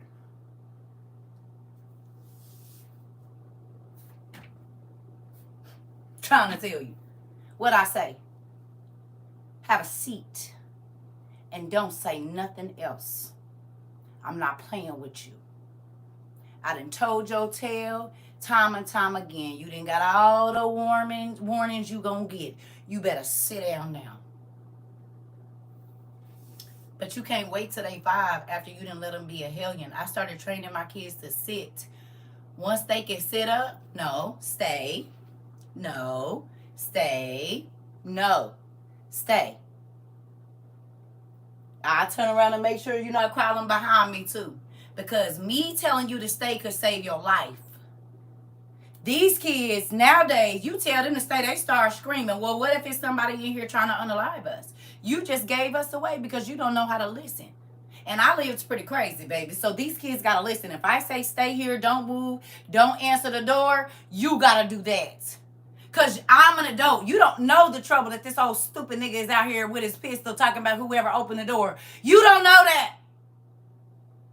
But then again, folks be having their kids in their business. They all in their phone. They know everything you talk. Folks talk around their kids too much. So then they wouldn't be because they think they as grown as you. And you let them talk crazy to adults. I hit my kids in the mouth so quick.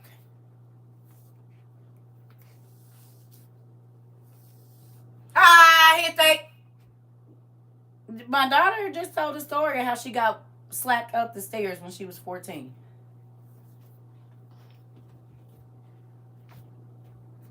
Y'all see, my kids don't even cuss in front of me now. They'll look at me. One of them said something today and looked in the phone and chuckled, okay? I wasn't playing. I was a single mama. Wasn't no daddy trying to really do nothing. So you better listen. I'm the only parent you got. And no, I didn't beat them. But I did correct them. And they knew what I meant when I said what I said. Sure did. I told her. But guess what? I don't get nothing but compliments about my kids right now.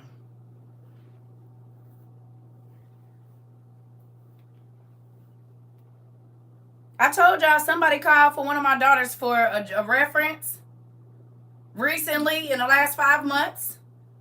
And the lady said, I just want to tell you, all of the references I've got have been amazing. And I talked to her. I just want to tell you, Mom, good job. She said, I'm not supposed to know you her. Look, that's right. Chocolate chip, Skylark, that part. You hear me? They 27. I just talked to my son the other day in the shop that he be, doing his resale stuff out of. The owner's wife was like, I just want to tell you, we want to meet you because this son you got is amazing. Do you hear me? He's 27. And every single house, every single place that he goes, people say we love him. He's a blessing. He's so kind. He's so this. I don't hear crazy stuff about my kids. None of them. I don't hear how they treat people bad. I don't hear how they take from people. I don't hear none of that. So I can honestly say that I saw what God told me to do with my kids, each individual, it worked. It worked. And I didn't do what I saw. I asked God when I got pregnant at 16, help me be a parent to these kids. Show me what to do. When people say, I wouldn't be doing that with my kids, they not yours. That's why you don't have to. You do what you want with yours. But God is telling me a certain way to be. And my kids have been a blessing in every single situation they've been in. They teach people in every. I told y'all when my daughters was 14 and 15 years old, it was 32-year-old women calling I said, who is that? Mom, it's a lady at my job and she just needs some advice. Why she ain't calling her friends? Well, because I told her this and I prayed with her. I gave her a page and now she just won't stop calling me. They 16, 17 counseling the people at their job. Oh, I did my job, babe. I did it. You say it happened to you? I'm trying to tell you because value don't have an age. Wisdom don't have an age. You can be an old fool. You can be an old idiot because you won't learn and you still think that everything is the way you, okay, well, go over there and be stupid. I'm trying to tell you because what I'm not about to do is keep saying stupid. Look, I don't repeat myself to my children and I'm damn sure not doing it with no adults. I'm trying to tell you I'm not. You don't want to listen? That was me and it's still me, the youngest at my job, giving these elders advice because they old fools, baby. I hate to say it. Just because you old don't mean you learned. And and people try to pull rank with age. You could be old and stupid. Because if you didn't learn nothing and you still trying to live like you 17 in your mind, you skipped all the lessons between 17 and however old you. You know the messy women at work that act like high school. They go to the club, they act like high school. They still trapped in high school. My ex-husband was 17 in his mind. That's all I'm going to say. He was the oldest person in the house. But he was 17 in his mind. Period. I know other people that are still trying to live in a heyday. But then you skipped all this time from 20 to 45. So you just going to erase out. You didn't learn nothing because you still trying to go back to who you used to be. I do not want to be who I used to be. I don't. I do not. I want to grow and get wiser every single day. That's all I want to do. I want to learn something that I didn't know yesterday, whether it be about myself, the people around, because you can't help nobody if you still trying to be 17-year-olds. I'm not saying they don't know a lot, but if they ain't been through a lot of life, they about to tell you to do something that's going to ruin your life. Watch the advice people give you too. Sit down, get advice from 3 different people, and then think that all the way out to the end as far as you can to see who really trying to give you advice that's going to help you and who really trying to throw poison in your life. I'm trying to tell you because it's hot. They will do it. They will do it. And this is why I be by myself because I would have never seen, and I'm not saying be by yourself. I'm saying I have to because as a visionary, if ain't nobody around you ever done it, that everybody going to tell you you can't. But I did all that I wanted to do. That's why journaling is important. It is. I'll be right back, y'all, because I'm sweating. Hold on. I'm going to have to. Oh, goodness. Warm. The air is on 68.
Anyway, it's hot.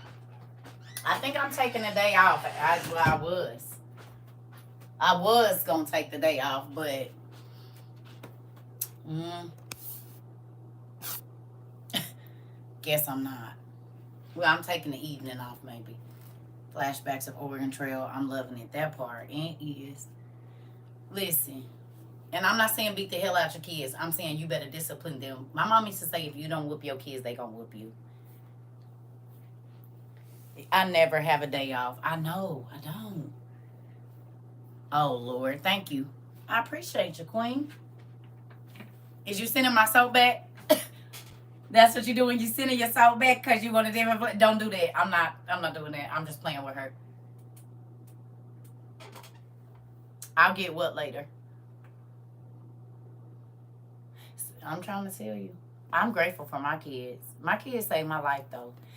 I don't be seeing how kids be seeing kids as people see kids as a burden. My kids saved my life. They kept me out of so much stuff because I had to go home. And partying wasn't that important to me where I was going to just be leaving my kids all the time.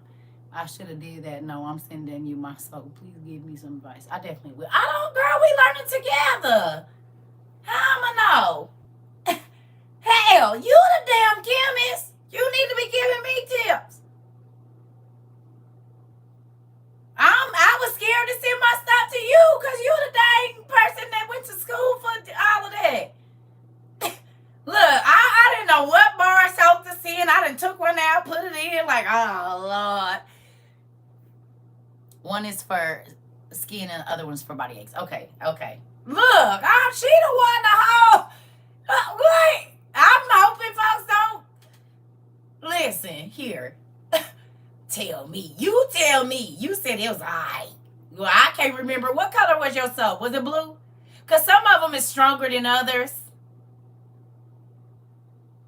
And I got a little you like your soap? Okay. Hopefully it make y'all feel like comfort. That was what my goal.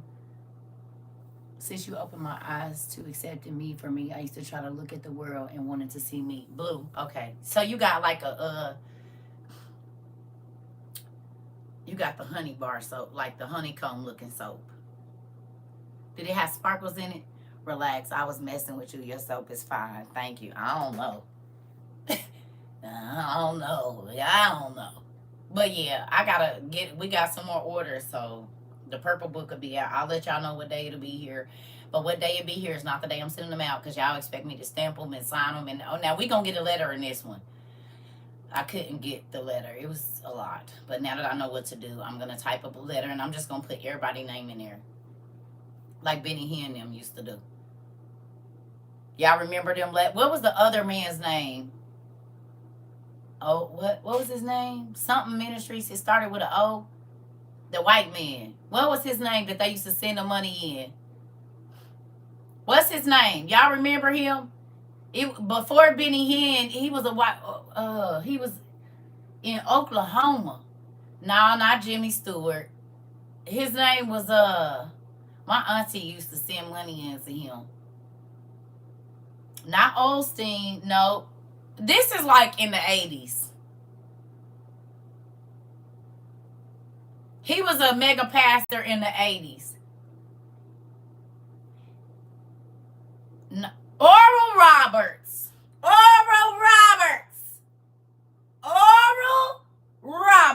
That was his name. Oral Roberts. That was his name. Sure was. Oral Roberts. Yeah, Oral Roberts. That was his name. And my auntie used to send him her money. And it would say her name. And then the letter. But I started noticing. I think I went over somebody else's house. And the letters was the same. I said, well, what? But I know how they do it now. So I'm going to just draft a letter. And everybody's name just going to be plugged in there. We're going to send out an Oral Roberts letter. A TBN letter. Yes. I'm sorry. Someone tell me how to purchase a journal, please. So you go to CERCA TROVA 22. You go to our website, CERCATROVA22.com. And then you pay for your shipping there. The journal is $16.50. So let me. Is it in my room? I kept one for myself in here. Hold on.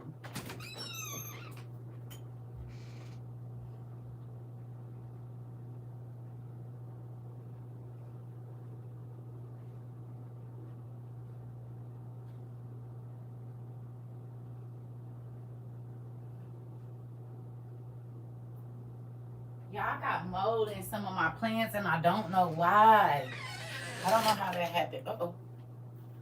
So basically, for your donation of $16, it's actually a donation. No, I never been there. I've been by it when I used to travel when I was younger. So it's at try using cinnamon. Thank you. I'm gonna try that because I don't even know where it came from. So with the journal, you'll get this journal, but the next ones is gonna be purple. It has my poem on it that I wrote. Okay, or sand. Okay, thank you.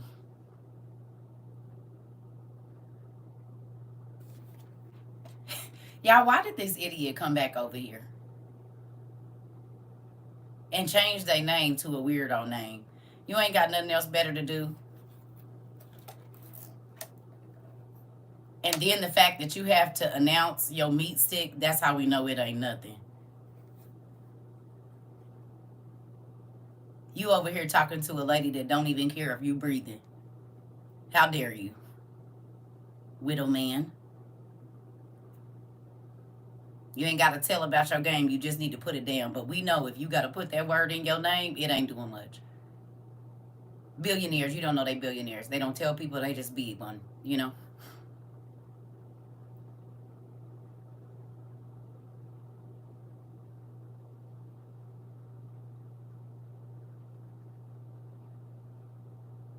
Y'all, it's some idiots on this planet. This the only attention you gonna get from a woman you never know. Most people charge $4.99 to talk. Them the calls you be making, so you want to get it over here for free while you beat your meat.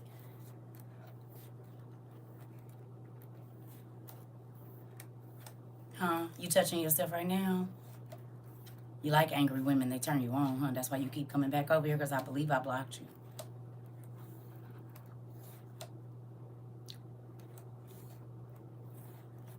We know the only women you get is the ones you pay to talk to.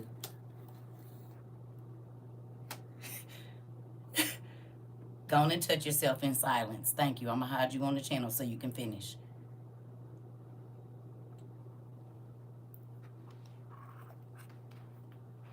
Watch him come back with another stupid name.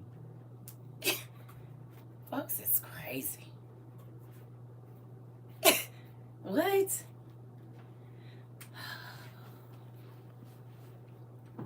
How's that for angry? Listen here. Yes, the folks don't have nothing else better to do. Moving on.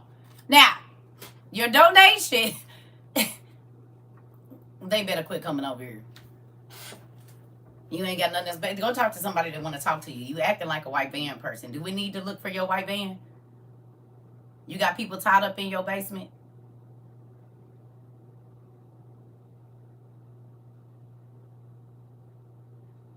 Because the way you keep coming over here, changing your identity, maybe we should call the FBI, because you probably be stalking little girls like that too, with that name on there like that. And just so you know, the government is over here watching, so they going to be paying attention to what I'm saying. You might want to go away.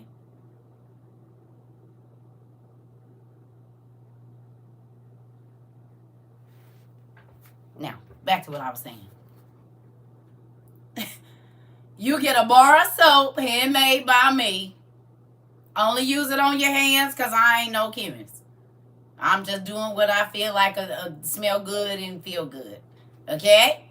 You get a journal and you get 2 tea bags for $16.50. This is your donation to Tat Knot Place. This is how we help people pay their bills, help buy books for people. Whatever people need that we can help with, we try to help. We can't do it all, and we can't pay your whole rent, but we try to give subsidies and stuff, and there's proof. Now, I hate to say this, but there's a few people that cannot get help from us no more because they ask for help, but they never complete the thing they supposed to do, which is show me the paid whatever. So then the next time you ask, it's going to be an instant no. Because I don't know what you did with it. So there's a few people that they don't think I pay attention because they think I just be doing stuff. But I remember. Yes. So you go to the website. Yeah. You go to the, listen, and you don't know if you, let me help y'all. When you take from a prophet, you curse yourself. Do y'all know that? You literally cursing yourself. Do you understand? So that's why I be begging y'all, if you don't need it, don't lie, because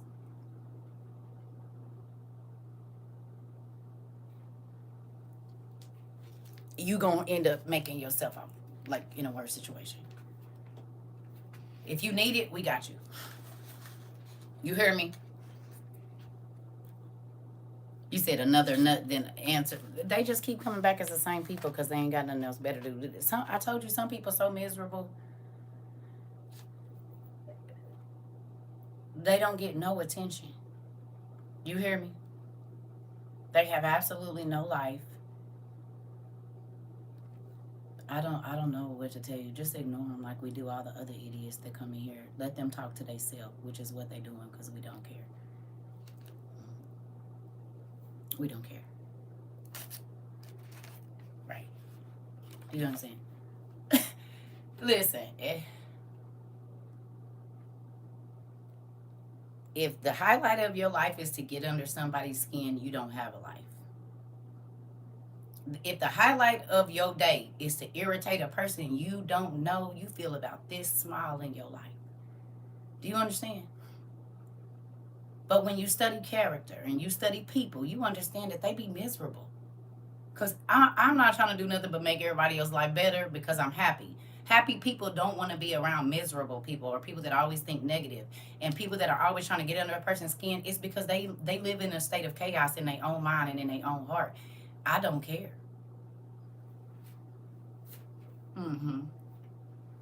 You hear me?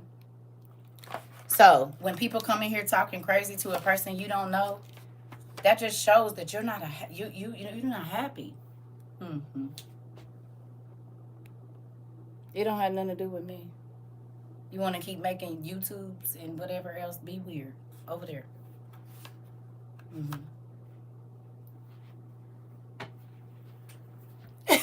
People be crazy. They don't be having nothing else better to do with their life because they have nothing to do with their life. In all the text you typing, you could have went and learned something you never knew before. I don't care about nothing you saying. You don't matter to me. If you're not breathing tomorrow, it will not change my life at all. If you're not breathing by the end of the day, it won't change my life. If you don't pay your bills, it won't change my life at all. None. People crazy. Y'all. If they knew who my mama was, they'll know why I be so unbothered. If anybody that can tear a person's soul down is her. You hear me? And I had to deal with her for 44 years. Baby, listen, go on over there. This skin is so thick.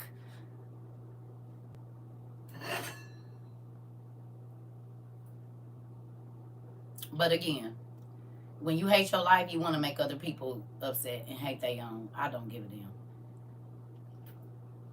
damn. When people, remember what we just talked about? They keep playing right into where the people pop up off the page. Remember when I told you, I said the people that don't get nobody to pay attention to them, they do all of this stuff. So people, it's just like the kids that are neglected. So you know how you can tell when a kid doesn't normally get physical touch because they're always like overly, like they sit real close to you and they want to touch you and touch your face. And that's how you know they don't get affection at home. Or kids that only know negative attention, then they always doing something bad because that's the only time a person pays attention with them. There are adults that still live in that way. The only way that they can get attention is if they're mad or sick. Oh, something's wrong with me. Oh. That's the only way they know how to get attention. And it's sad They have to be angry so somebody can say what's wrong, because if they're not upset, nobody don't even ask about them. They don't even care how their day is doing. So pay attention to these things. Trolls, in a normal life, nobody even know they exist for real.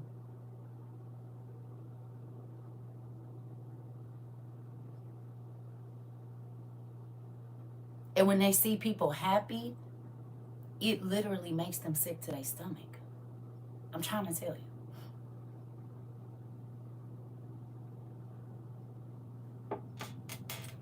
Because only a sick person want to ruin another person's day. Don't you want smiles coming? When you smile, don't you want to smile back?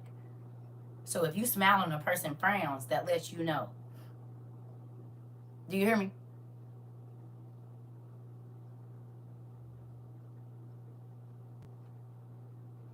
Most people don't study psychology, so they think that they're hiding behind whatever. But when you study psychology, then you see who people really are. And it don't matter what they say out their mouth, you can see them. Listen.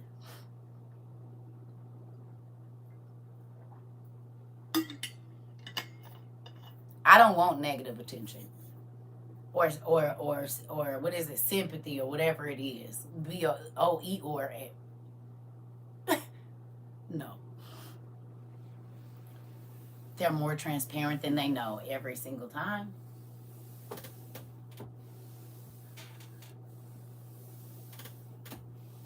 Oh, look at, and you pressed by a person. You press.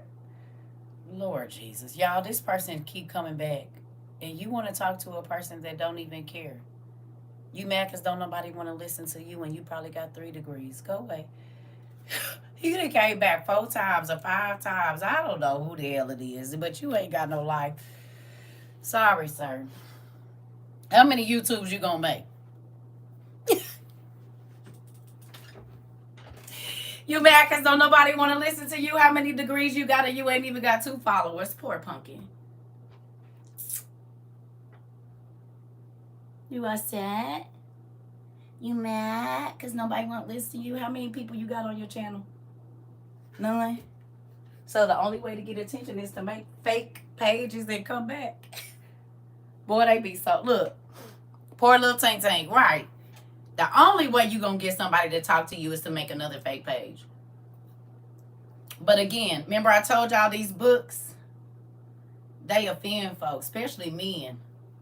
A lot of men be intimidated because they used to dealing with dingbats. That they can use their money to make them want to be with them, but they don't really got nothing going with themselves. I just been tap dancing on whoever this person head is all day. That's why they irritated. Hit dogs holler. And you don't know me well enough to say nothing, and even if you do, I could give a shit about what you feel for real. Because you over here watching me, I don't even know who you is. Moving on. You done made 15 pages to come back and talk to somebody that don't care to talk to you. My life ain't miserable. It would be you. Folks is crazy. Anyway, back to what I was saying. And if they come back in here, y'all just ignore them. Whatever they want to do, I could give a shit. You over here on my YouTube making fake pages to keep coming back and talking to a person who life miserable. You mad because I didn't go to college and everybody listening to me and their life is getting better and better and better and better. Envy speaks very loudly, and so does jealousy. Envious much? Jealous much?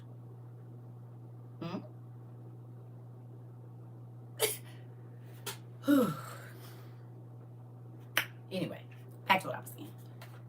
Listen. Listen, I don't be knowing what people want to do. They be worried about people. Oh, this smell good. They be worried about people that could care less about. If you stop breathing tomorrow, it ain't about to affect my life at all. And I'm not saying I wish nobody dead, but I mean, if you just here to ruin people's day, why you breathing? It's a waste of breath. Really. You're useless. And God shrivels up useless things. So let's talk about that. Don't let him cut you down. Moving on. Y'all done seen it. It's stuff that ain't useful. It ain't useful for nothing. God gonna throw it in the fire. Moving on. Find somebody. Right. That part. Anyway. So. Or she. I don't care. Listen to me. Listen. With the impact that God has allowed me to make on the world, I wouldn't give a damn if it was 10,000 people that didn't feel like it. It don't matter. Because there's millions of people around the world right now that are studying the Bible, growing their relationship with God, and everything else. Folks be mad because they didn't put so much energy into people paying attention to them. Lord. Jesus.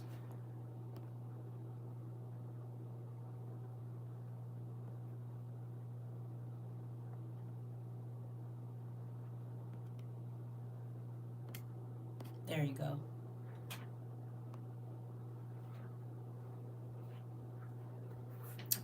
Literally.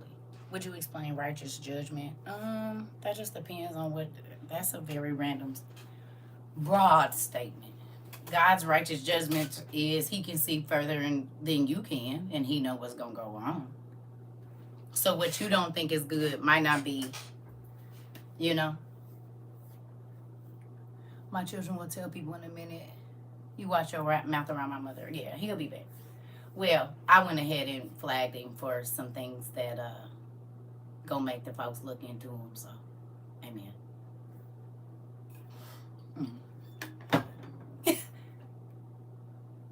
You know. Yeah. It's not another one. It's the same. But that just shows how desperate you are for attention, that you just keep making YouTubes to come back. You're weird. I don't care. You'll just keep getting blocked.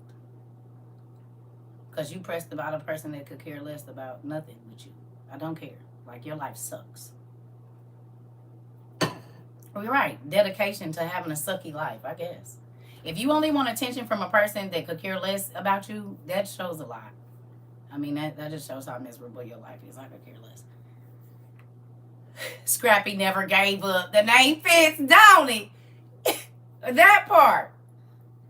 She never studied psychology. How do you know? You was there? How sad for that person. Right, y'all pray for them. They ain't got nothing else better to do. It might be somebody from my past. Well, hello, you still watching, huh? You still watching me? You know that says you envious and jealous, right?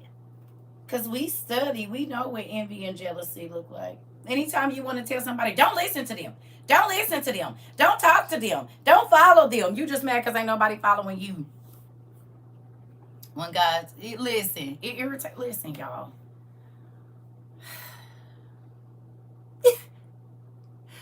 I would not be where I am in my studies and everything else if I worried about people like that. You hear me? It's folks, they be miserable. If you been here a while, you done seen the miserable folks come in here. And then they come back and act like they family members.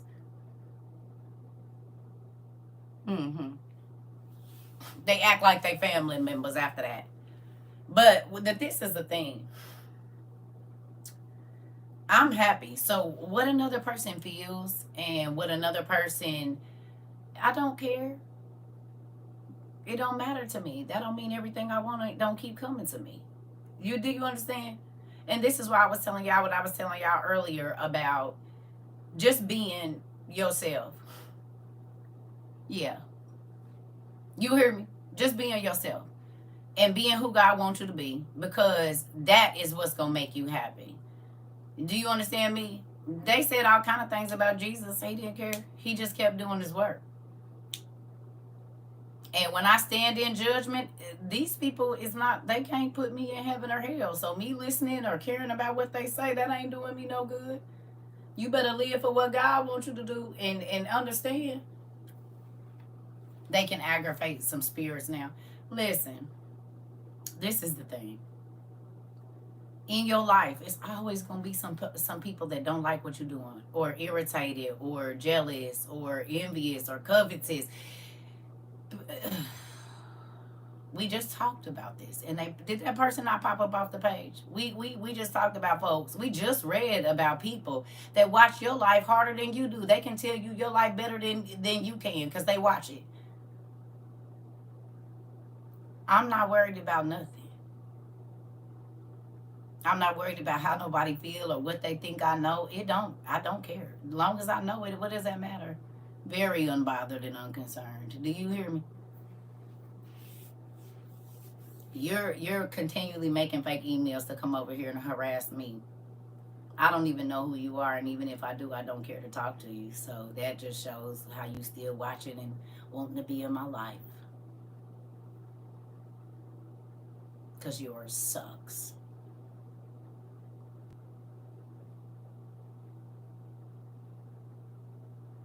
Sucks to be you. Sucks to be you. Anyway, so your $16.50 donation goes to help us continue paying people's bills, helping people get books, and all of those things. Now, those books is gonna take a minute to get to y'all. We sent out books, but they gonna take a minute. Cause I think they really out of the OTP, y'all. Yes, Mr. Woods. This is the thing. God had people assailing him all the time, throwing stuff at him, acting crazy, trying to tear down who he was. He didn't let that stop his goal, which was to go to the lost. That's my job, is to help people understand God's word, help people understand life. And if your life is getting better since you've been over here, that's my payment. Do you understand me? That's the proof in the pudding for me, that folks is sharing the word and got folks stealing their books, and husbands and wives don't want to share books no more. They want their own. Husbands coming home that might not be a part of our community saying, "What we learning today, babe? What's architecture about? Do I need my notebook? Let me go get my stuff. Hold on, let me get changed and get my shower real quick. I'm gonna bring my food in here." I don't care. I could care less. Instead of ruining somebody's life, how about you try to change it for the better? That shows your character. Or wives, exactly. That shows who you are as a person. How did you affect people? Because your legacy is what people say when you die. How you treated them. Were you kind? Were you loving? Were you selfish? Is people gonna spit on your grave because you was one of the worst people they ever met in their life? Like, what is it? What was your contribution to earth? Was it misery and pain for others and you only thought about yourself? Or can people say, "Oh my God, if I would have never met this person, my life was blah, blah, blah," or if they gave me this tip that helped me, or whatever it is. Like, if your only contribution is pain and angst and confusion, your life sucks. If only people can talk about how you offended them and how you made them feel horrible about themselves, your life sucks. They can only think of the mean and nasty things you said and how you made them feel horrible. Your life sucks. It sucks.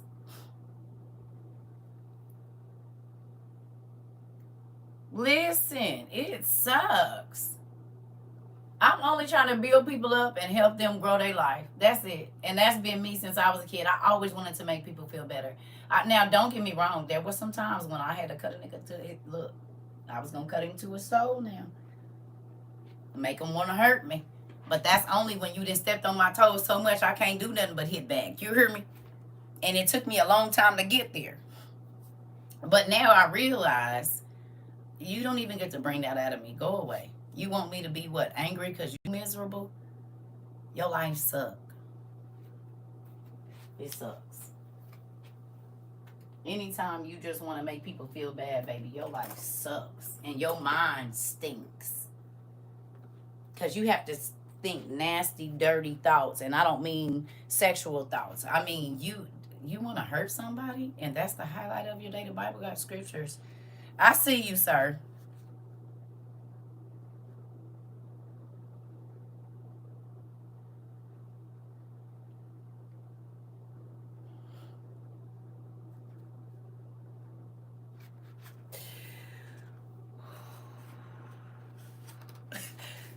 Mm-hmm.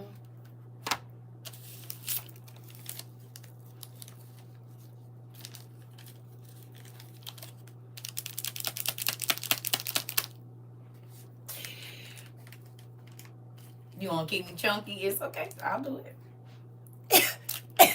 You said you want to keep me with these side rolls. I say, fan, then let's do it. Oh, thank you, Miss Rose. Mm-hmm. Let's see you. You gonna give me your recipe or what? Huh? Let me stop. Ah, that's crazy. Mm-hmm.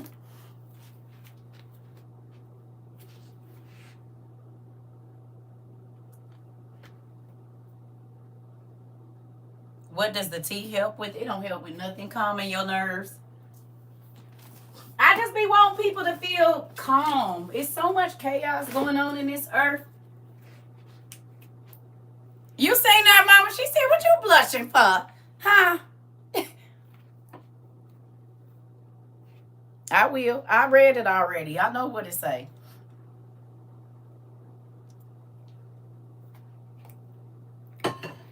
So, thank you.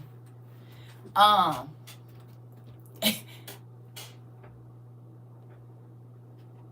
whatever, whatever, whatever. Uh,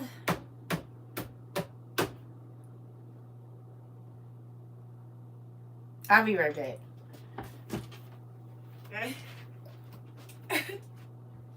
Ooh, shoot.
Listen here.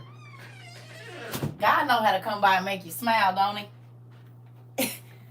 Folks be trying to get on your nerves, and God know how to come right back in and make you smile. Listen here. You hear me? The devil be trying to make you mad, and God will make you smile so hard your cheeks hurt, babe. What do you mean? People be miserable. Miserable. Listen here. This book don't go up there. That's why this ain't fit. You tried to make me angry, and my daddy came right back and made me smile. Look at God.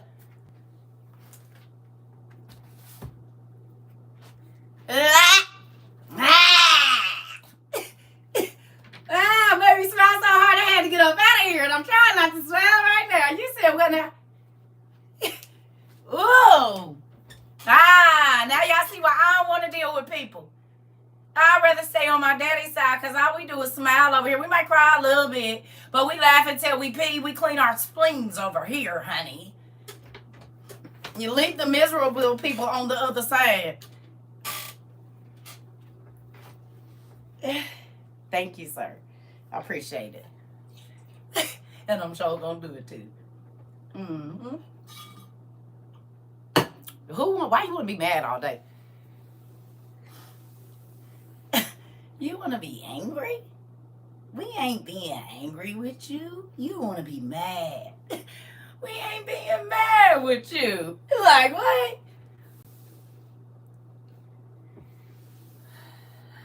Monique, please go to the website, Pumpkin. Go to CERCA TROVA 22.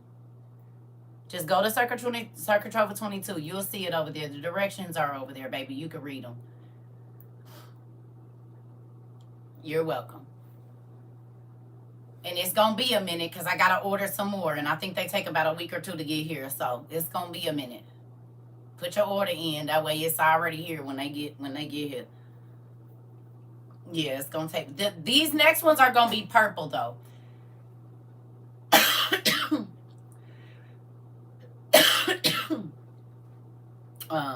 They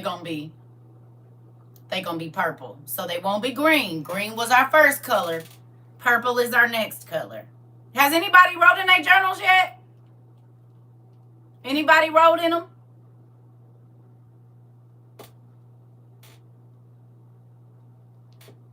Huh? Anybody had a chance to write in your journal yet? You put a note in there or something?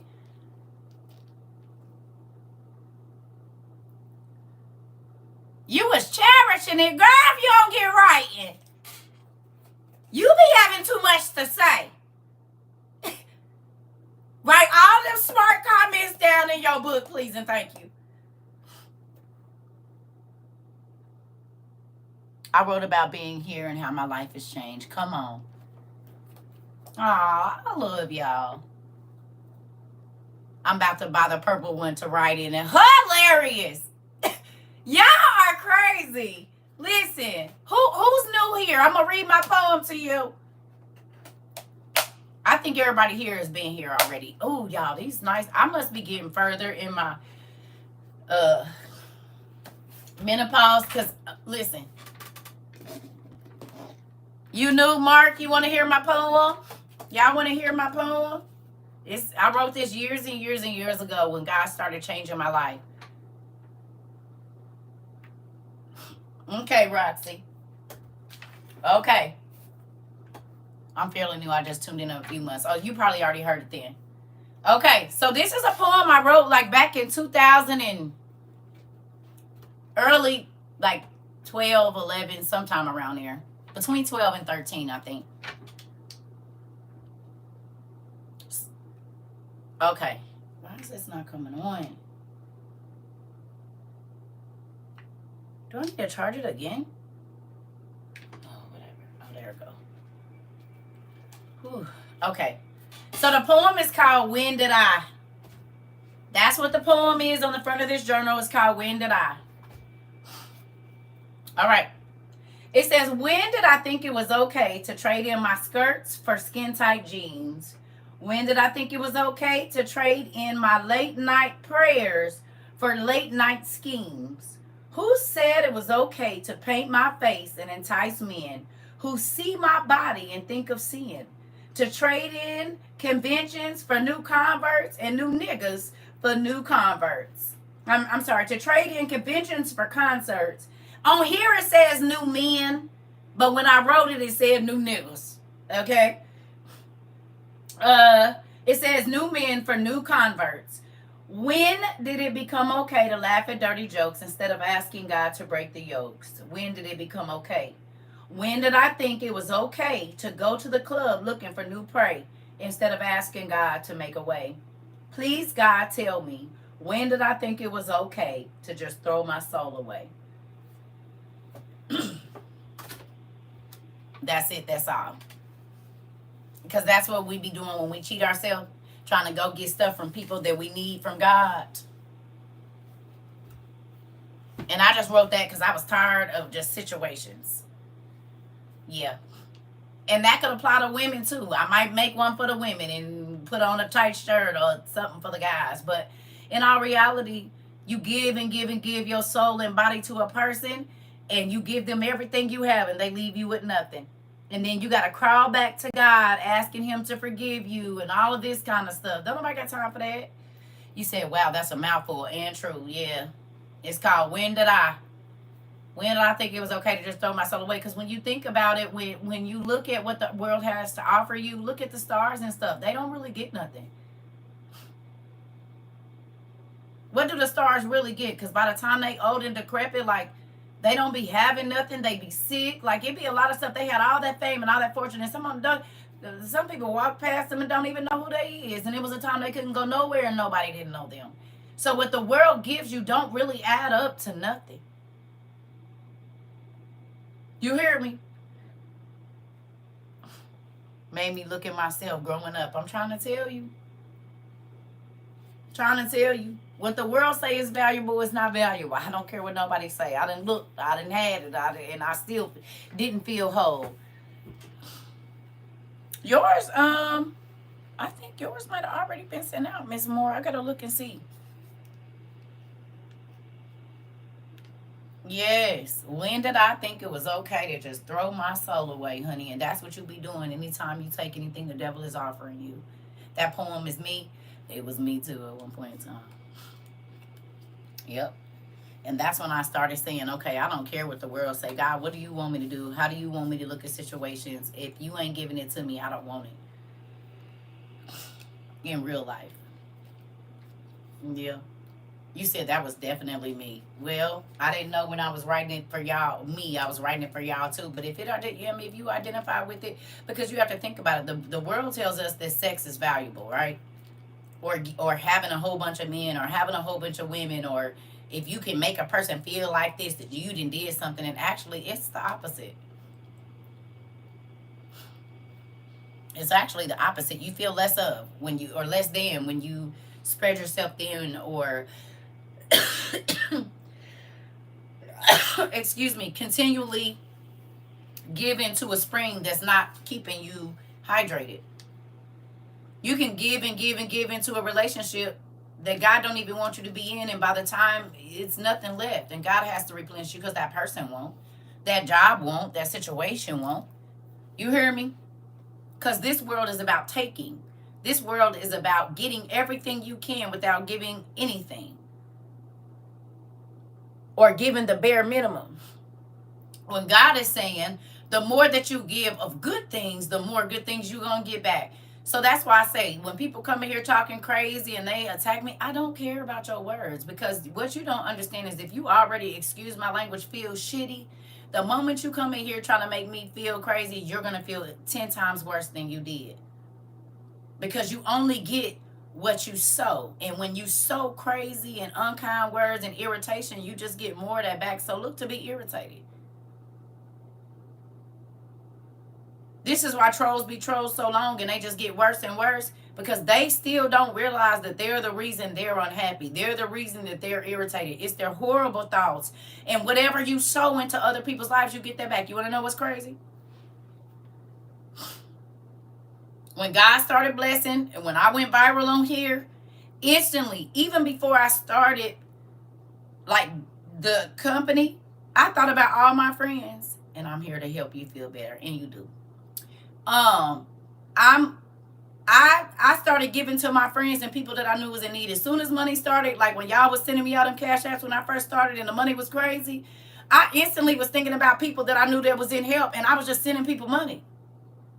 I didn't start buying myself nothing. I was helping people that I knew was in a bad situation. The first dollars and coins that people sent here went out to other people the first day. The first day. I might not have been blessing y'all, but everybody in my life that I knew that need help, soon as TikTok or whatever y'all was sending the coins and all of that, baby, it was going out. It instantly was going out to people. You didn't say you said you needed some help on your light bill, didn't you hear? You said you needed some help on this, and look. And you know what happened?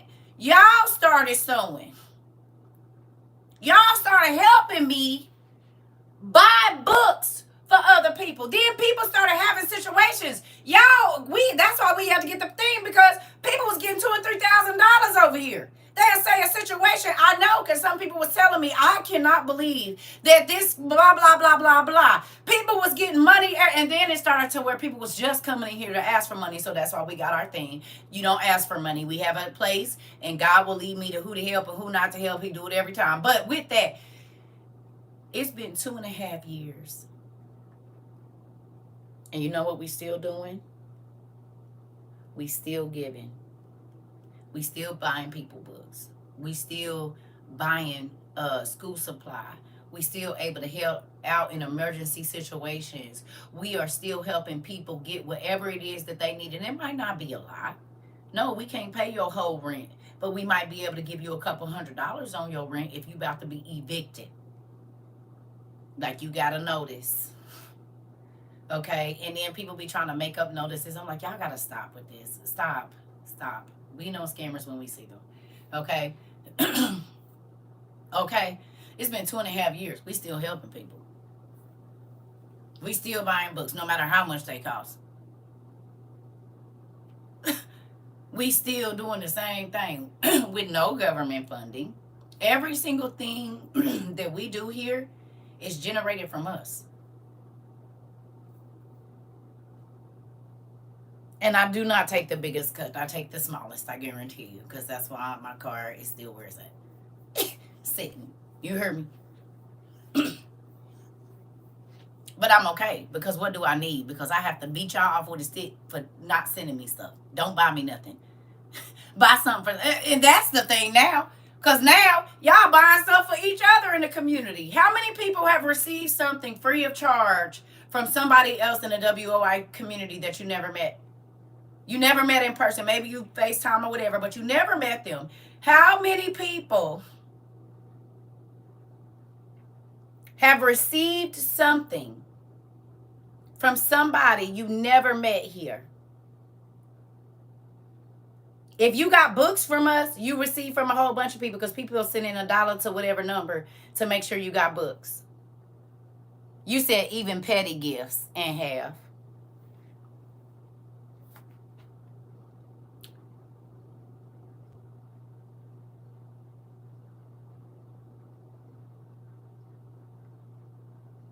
You hear me?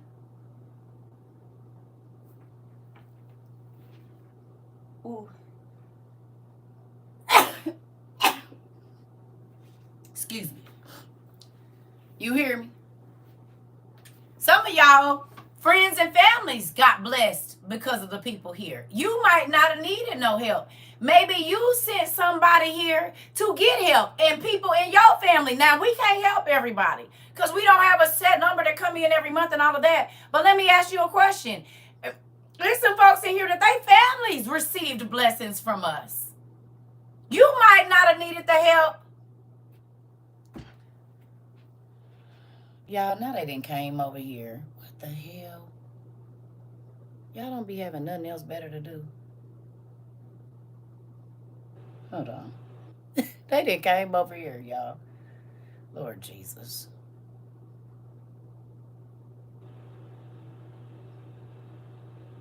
Get a freaking life.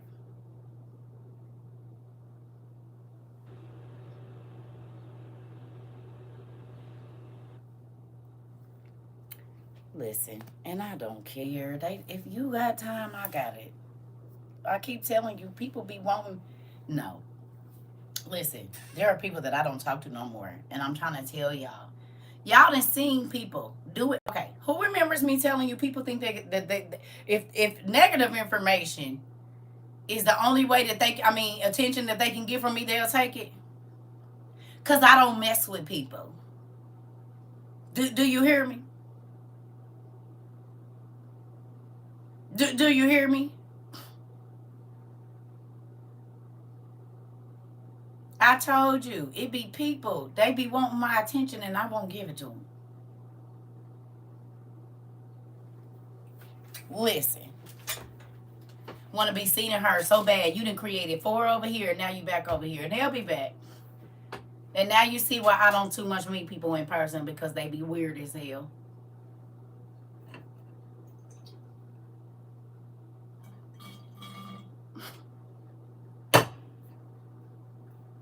You're just miserable.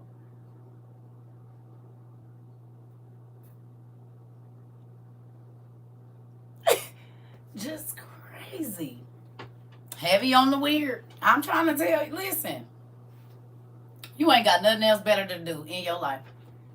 Had a place I wanted to go in Atlanta, but I didn't have a date. You didn't ask me for no date either, sir.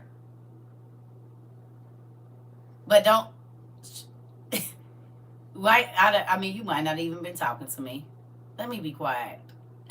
I'm just messing with you, Daniel. Let me stop messing with you. Because, no.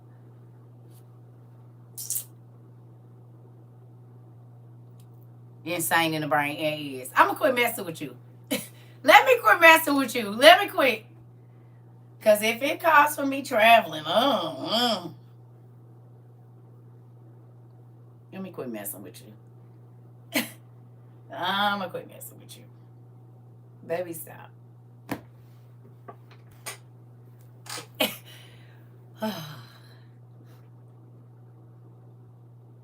Listen. I'm about to go take me a shower and I'll come back. We might do some. Y'all want to do some trivia? I'm going to go take a shower and get my life. Well, I ain't going to take a shower. I'm going to take a bath. Y'all know I'm be fooling with the showers. I'm going to go take a shower and, or a bath, whatever. Clean my behind. And then I'll come back. And if y'all want to do some trivia, we can do some trivia. Are we donating for traveling? No, we are not. No, you're not. We donate so we can help other people pay their bills. That's what we donate. We are not donating for no travel fund. Nope. Did you hear something about a tall tree? I don't know if they tall or not now. I hope so, because I got 7-inch heels, babe. I can't be taller than you. But I did meet a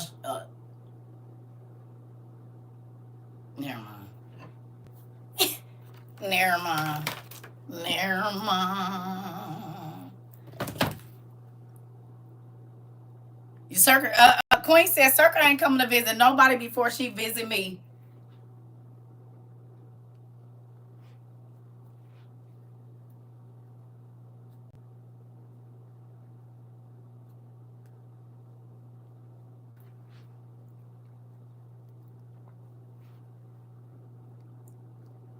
Yeah.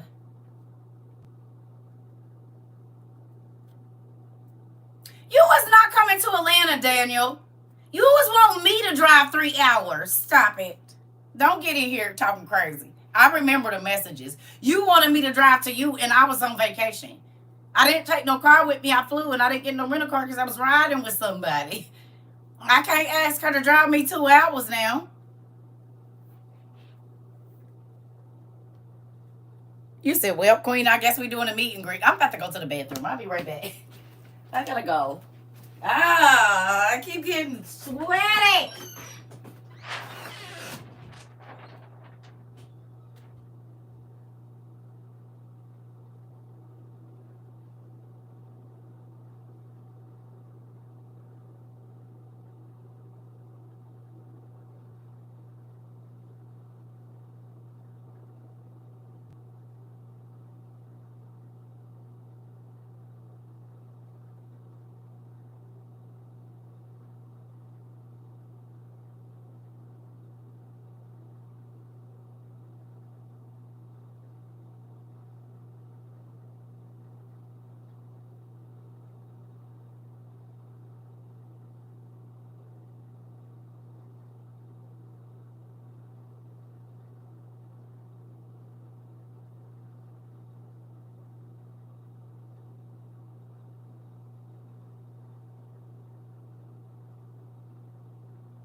Lord Jesus. I'm about to go. I gotta go take me a bath. I'll come back and we gonna do some trivia. Y'all wanna do that?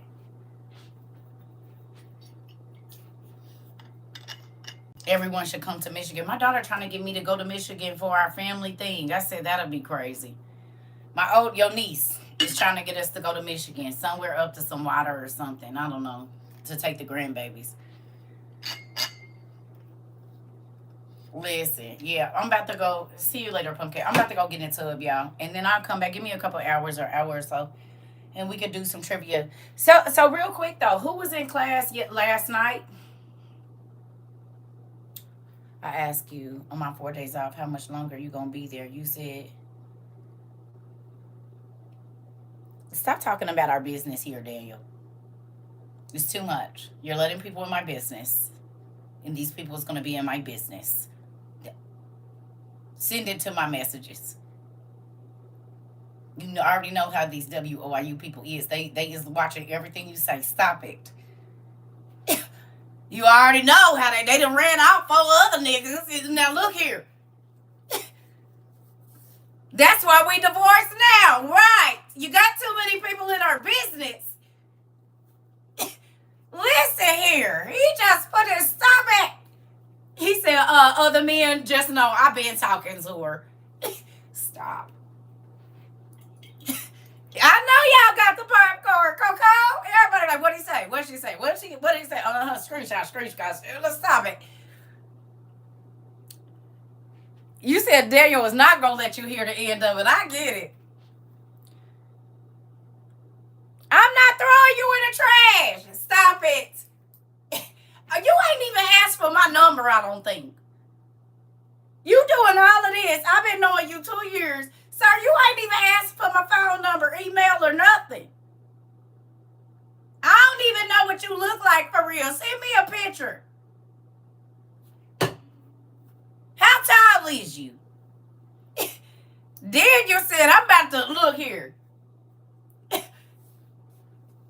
Didn't need it 2 hours away. Ooh, you gonna keep talking crazy.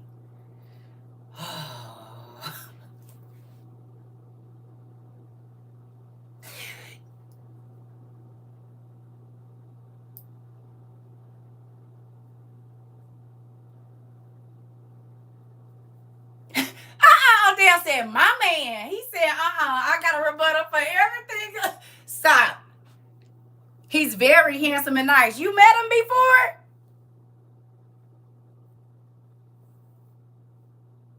Naisha, you met him?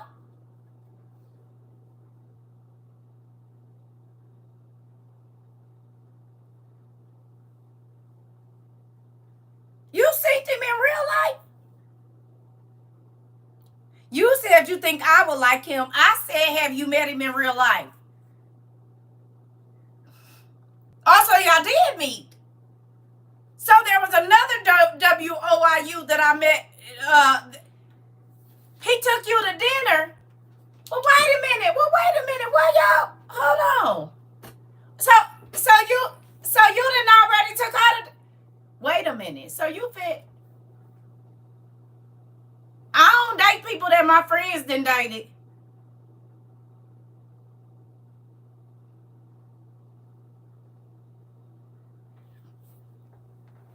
Now, wait a minute now. Hold on. We talked about you the whole time. Oh. Right. Queen, where my... Let me go get my bacon pop. Ain't no popcorn in here. Hold on. Let me go get mine, too. You just wait one moment. Details.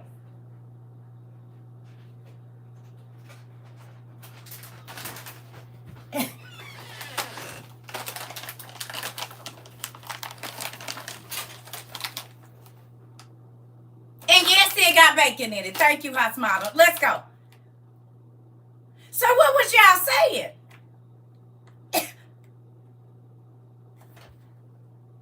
I needed to check him out for you, really.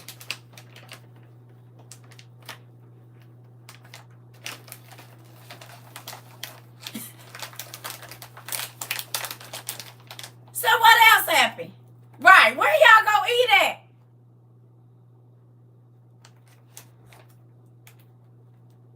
This a little scary for me.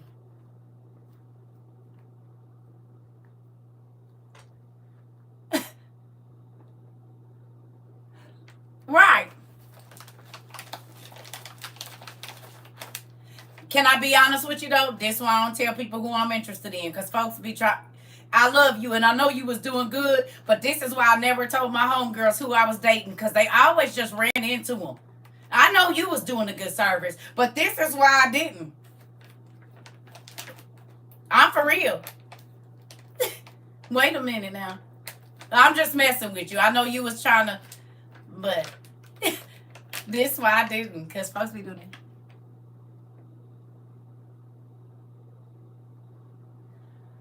Oh Lord, y'all, when I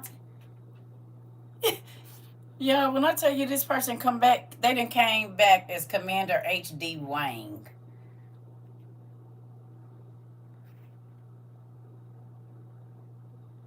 You really don't have no life. Your life sucks. You done went from TikTok to YouTube, from YouTube to TikTok. Ain't you hungry or something? You ain't got nothing else better to do but be irritated. And if it's so irritating, why the hell you still over here? How can you understand her with all her ebonics? But why the hell you keep coming over here, idiot? No, it's the idiot that's been here 17 times. Yeah, I'm so irritated. Remember I told you people like to take their thumb and put it in their ass and then put it in their mouth? This is one of the people. They literally take their thumb and put it in their butt hole and put it in their mouth. Because ain't no way in hell I'm going to listen to and or watch or eat nothing that make me sick or I don't like it. So we got a new thumb popper. You like gerbils in your rectum as well, or is that what you do?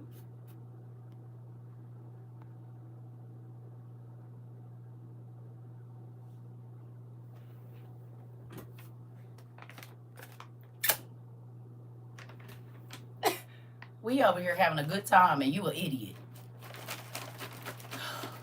Lord Jesus.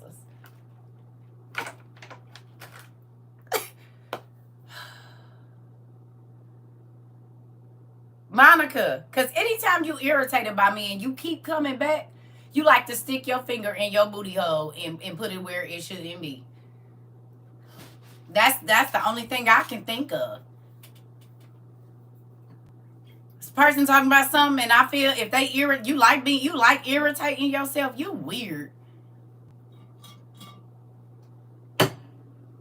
I told y'all they be miserable. You like to eat shit.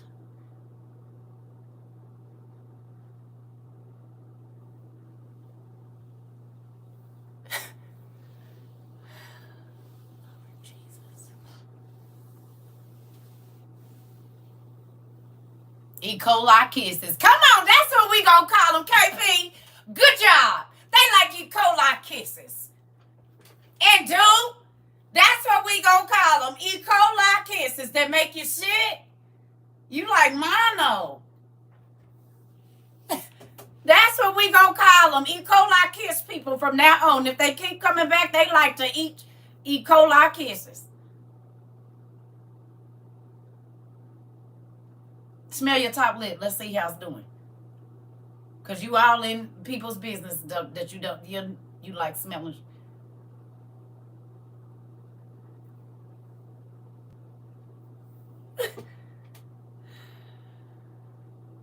Lord Jesus.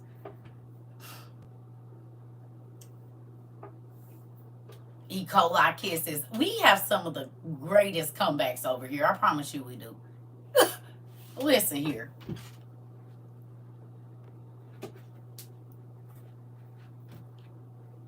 Fine, you're not meeting anyone else. Y'all, it's...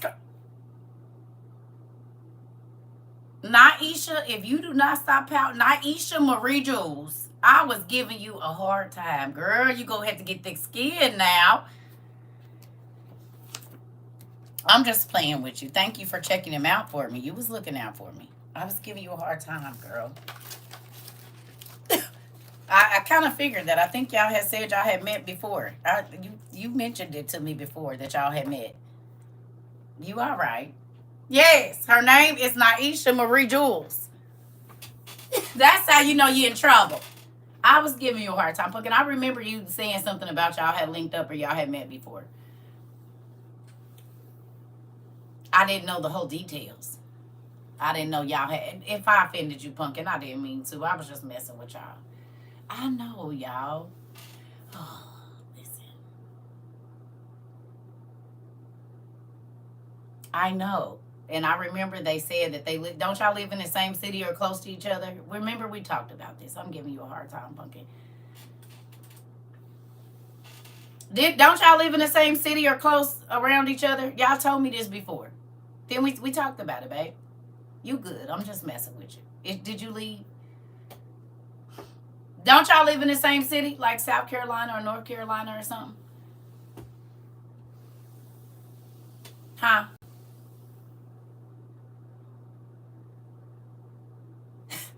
Nuh-uh. And Queen talking about she know it ain't like that, y'all. She being her annoying self. Y'all live in South Carolina. Okay. Yes.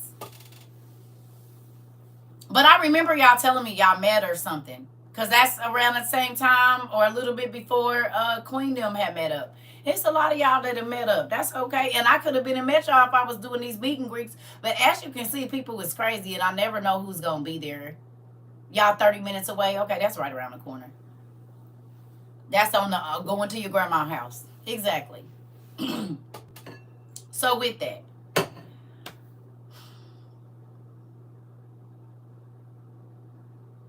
Yep, you said, yep, you just keep bringing it up. When y'all had an ignorantly good time. Well, y'all had an ignorantly good time. You would have came to me. Well, you can still come to me. What's stopping you now? Ain't nothing but space and opportunity, sir. I mean, if you wanted to be here, you would. That's what I say. Because wherever I want to go, I'm going to be there. Unless God tell me no. So you just pray about it and see what he say. Just pray about it. That's what's your girlfriend gonna say? Don't you got a girlfriend though? How long you been single? Huh? Oh my God. When I tell you people is crazy.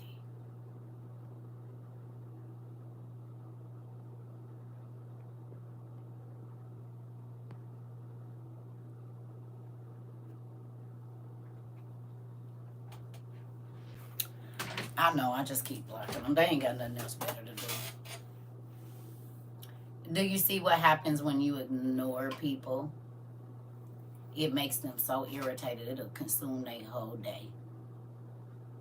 And if you just keep ignoring them, it makes them more and more crazy. Remember I told y'all, when you sow irritation, you just get more and more of it back to where it consumes them. So whatever irritation they thought that I was going to feel, they are now feeling it magnified as to why they keep bouncing back and forth.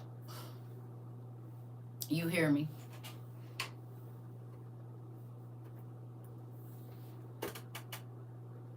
What do I owe you? I owe you what? Don't get to acting crazy, Daniel. What do I owe you?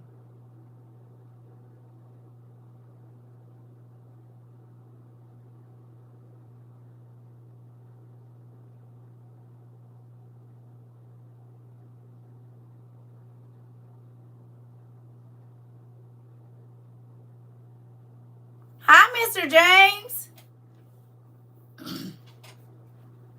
I be feeling like I might know you in person. Do I know you in person, Mr. James? Have I ever met you for real? Because one of my best friends' name was James from when I was like 14. Now, I don't know if that's you or not, but if it is, hello. We used to have some very deep conversations, me, him, and his brother.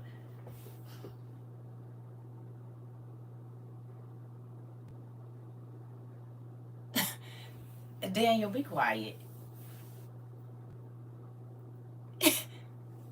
Be quiet. Shh. You got too many people in my business.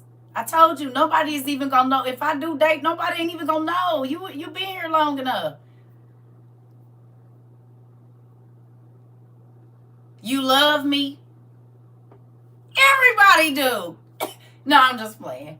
Everybody loves CERCA. You get a CERCA. You get a CERCA. And you get a CERCA.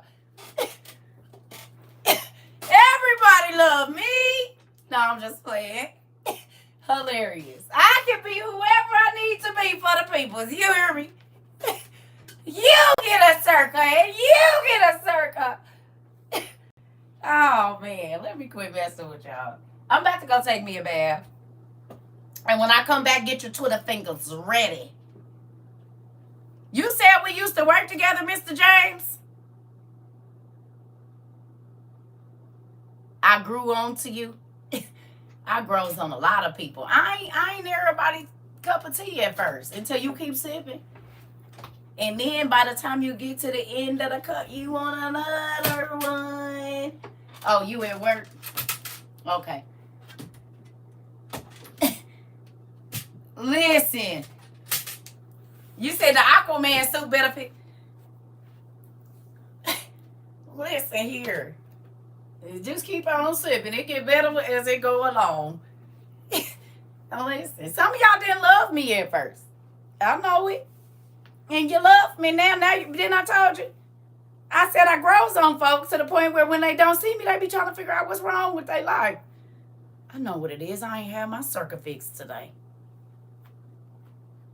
And I'm being funny, but can I be honest with y'all? Do y'all know that was a goal of mine?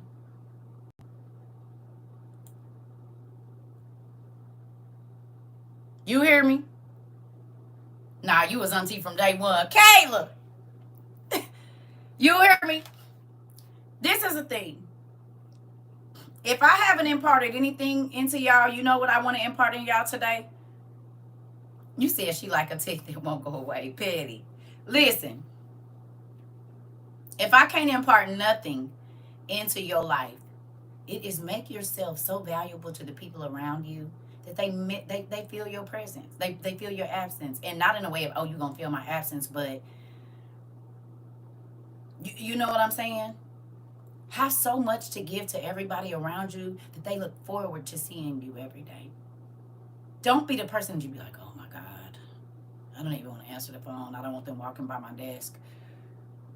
And the people that come in here and try to harass me, that's how the person at work that nobody want to talk to, because whenever they around, it's always drama, it's always chaos. They the person that's always at the watering hole because their life is horrible at home. And so they come to work and they try to make home work like they home. They gonna make everybody miserable, make everybody sad. In all reality,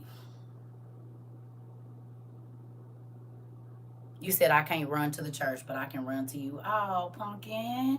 Listen, this is the thing. You can run to God always. You can't, because sometimes I'm not going to be available. You hear me?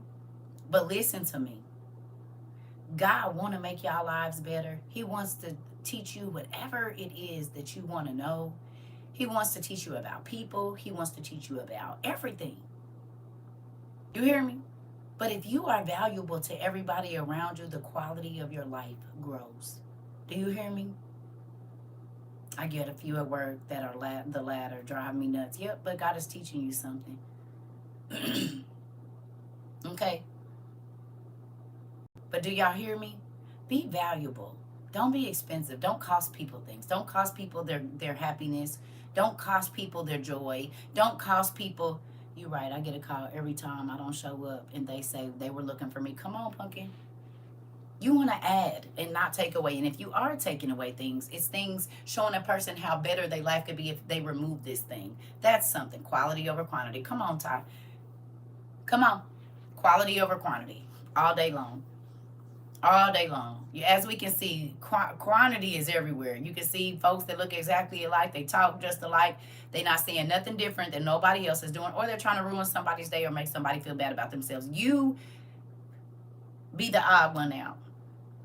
You be the person that's going to help somebody grow or show them a different way to be. That's the best thing that you can do, because guess what? That's more memorable than a negative experience with someone. You hear me? You want to be the person that changed a person's life for the better. Whether it was a kind word, letting them sleep on your couch, giving them a ride to their job interview, helping their kids, tutoring their children. You want to be the person that always gave that person another reason to stay. another reason to go forward, another reason to try again, another reason to understand. That is more memorable than being a gnat in their ear or a stumbling block in their way. You said exactly. Those are the people I remember most. I'm trying to tell you. I am trying to tell you. I don't want to be a stumbling block. I don't want to make nobody feel horrible about themselves or make them feel like they're good not good enough, cuz then you know what happens? Somebody has to come back and make me feel like that. And who want to feel like that? Who want to feel like they're not good enough? Who want to feel like they'll never be anything? Who wants to feel that? No. Find out what the people's strengths are around you and praise those things, and you'll see a better person. You will not get a better person telling them how horrible they are.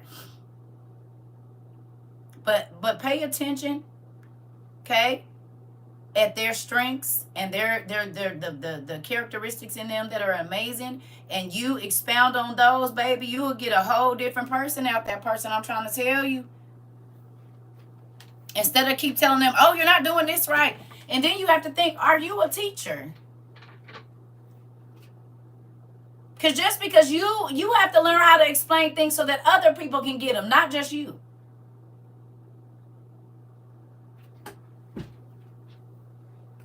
You can't be the only one that benefit from your words.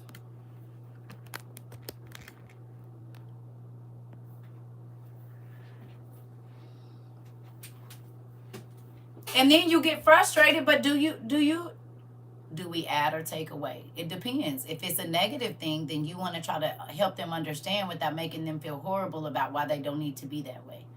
Parables are the best way to do that. Y'all know what I do? I ask a person a question and be telling them a story, and they don't know that I'm talking about them when I'm telling the story. And so then I get their response. Remember we read that about David and the prophet Nathan? That's a very good story to look into. Remember when the prophet Nathan came and was it Nathan that came and visited David to tell him he knew what he had done and he had took that man's wife and all of that? Just tell the story, but be talking about the person you telling them. Okay, well, he told him a whole story to get how he would feel from it, and then said, you know I'm talking about you, right? See, David had all this aggression when it wasn't him that he thought the prophet was talking about. Kill him, unalive him. He ain't no good. Oh, I'm talking about you, boo. Hey, I'm talking about you. So should I do all of that to you? Should that be, did you just sentence yourself? Because the person I'm talking about is you. And I have to do this a lot with people. Give them parables and they don't know I'm talking about you. But I just want to see how your judgment would be for someone else when you think it's not you. Okay, so now is that what should happen to you? Because you the one I'm talking, you the story. You the person. Oh, they get quiet. That's happening in real life with me and a neighbor. I feel like I see why I went through what I've been through to let her know I've been there and God changed my life. Exactly. Who remembers me telling you that everything that you go through is for you, but it's not just for you. It's for everybody you come in contact with. You said head smack for me. Uh-oh. I always remember that story because Nathan's abusive bio was like David. Okay. Do you hear me? Whatever you sow, you reap it. If you sow chaos, you reap chaos. If you sow understanding, you get more of it. If you sow understanding, wisdom, knowledge, kindness, whatever you sow, you get it back.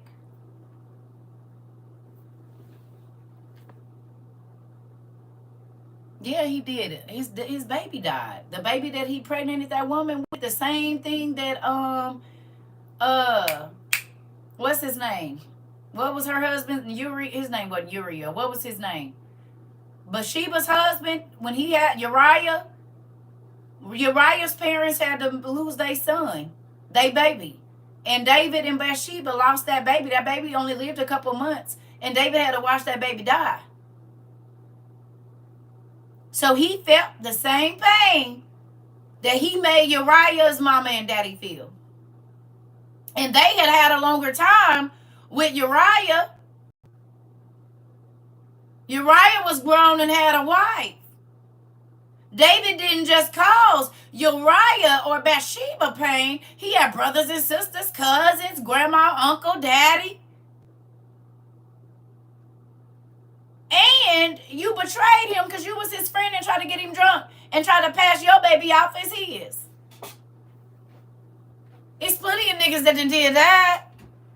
Humped they homegirl, homeboy wife or girlfriend, got her pregnant, and knew that was his baby, but sent her back to his homeboy, and then went to the homeboy. Was like, yeah, man, she ain't cheating on you. She loyal to you. Knowing he didn't beat her back in and got her pregnant.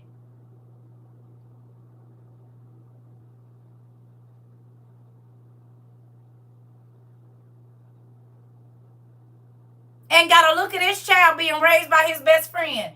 There's plenty of women that done did the same thing.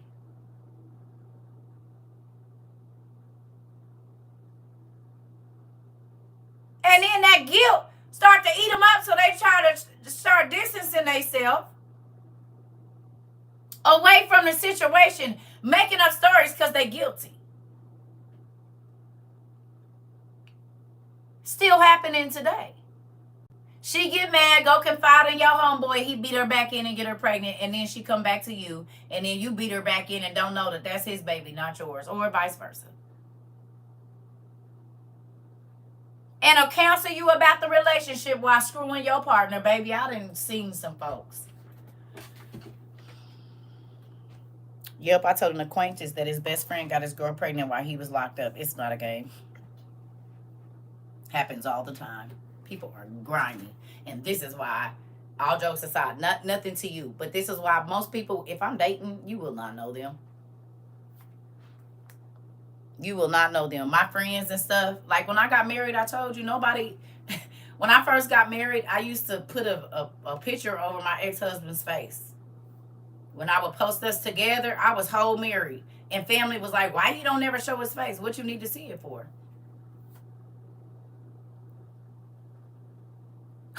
Monica. This is why I'm going to wait on God for my wife. I'm trying to tell you, Tom. You hear me? She puts a happy face. That's exactly what I used to put. And my family's like, what, you ashamed? No, you nosy. And what is you knowing what my husband or my spouse look like? What is that going to do for you? How's that help you pay your bills knowing what my dude look like? How's that help your life any knowing what I'm doing? Oh, it don't help your life none. So why are you so pressed and want to know?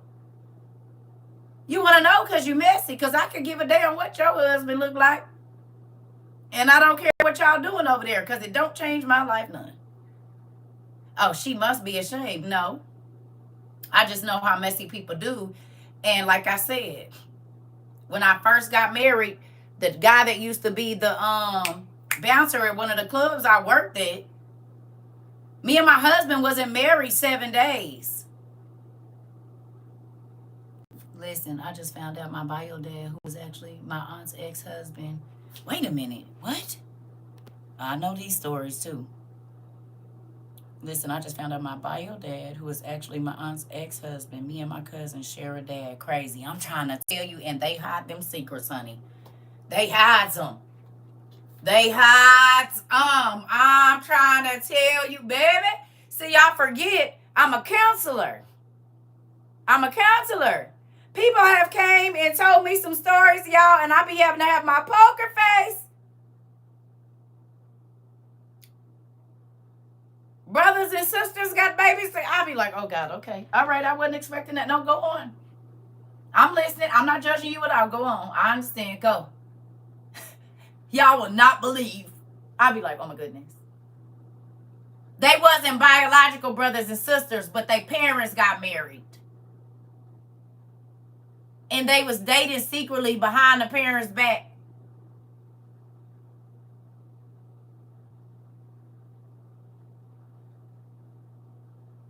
And this is more than one time. I done heard this story a good 5 to 10. At least 5. You said I would say I gotta go to the restroom and be right back. I'm trying to tell you. Y'all would not believe some of the stories. Adopted, just all kinds of stuff. And it's life. And this is why I don't judge nobody. I just don't want you trying to come over here and make my life miserable. That happened to you. It's a real thing, family. Listen to me. I'm trying to tell you. That's why I be trying to tell people, listen. It's all kind of. I found my dad through Ancestry, my mom, and she said she didn't know, but I knew she knew. I'm trying to tell you, they be hiding them secrets because I'm not talking about your mama, but when y'all hear me say, a lot of y'all mamas, they got stories and the reason they act the way they act. But see, I told my kids about my escapades. Once they got older, I didn't hide anything from them. Had to learn a lot about forgiveness and still learning. Baby, yes. But just think, okay, so can I tell you something? You're a prime example of why I say God chooses you. And even though you wouldn't have chose your parents, God knew that those two people needed to bring you here. I wouldn't have chose my baby daddies. I guarantee you, whoever I was with before them, they not blood related, but I'm not saying it's okay. Exactly. Right. Right. Right. You hear me? God chose the way you was going to get here. Your mama and daddy didn't even choose it. That's why it was a fluke that they never wanted to talk about no more. You hear me? But God knew the DNA that he needed, the chromosomes to get together to make you. Even if your child comes from SA and you kept it. I'm not saying God okays SA. I'm saying he knew a baby was going to result out of that. And what comes out of what the devil meant for your bad, God changes it for your good. And that's in every area. I don't care. A loss of a family member, because you supposed to go take that pain or chaos or whatever and turn it into energy to fuel somebody else's life for the better. I can woe is me all day long. What that's going to do? Make other people miserable and sad? That ain't about to help nobody. I came from a chaotic, I found out my dad wasn't my dad. And it was a whole bunch of mess. My mama first husband was sleeping with my real dad's sister, and this nigga, my real daddy, comes to my mama husband and say, nigga, you ain't realized your baby look just like your girlfriend. Because he was cheating on my mama with my real auntie, my real daddy's sister. And I do. I look just like her. Well, he miserable. Because you didn't even want to do nothing for me. You just didn't want my mom to be happy. Because once you broke up her marriage, sir, what did you do after that? Absolutely nothing. You did absolutely nothing. You did absolutely nothing. So the man that I knew as my father, you wanted him to know that you was my dad. But then, once you broke up my mama marriage, you did nothing. I didn't see you. You didn't come get me. You didn't do nothing for my life. You didn't pay no child and was making good money as an engineer at Boeing. You did nothing. There are miserable people on this planet. And they want to tell every secret and tell every this and that because they miserable. I'm trying to tell you. Misery love company. My mama was happy. She was married. Do you understand? And I had her first husband was that's my daddy. Now my mom's second husband, who is my stepfather now, I wouldn't trade that nigga for the world. He's great. I love him, and I wish he could have been my real dad, but he wasn't, because I wouldn't be who I am today. I don't look at life like, oh, woe is me. My mama made me leave or was on some crazy stuff. I'm grateful for every day that I've lived, bad and good. Period.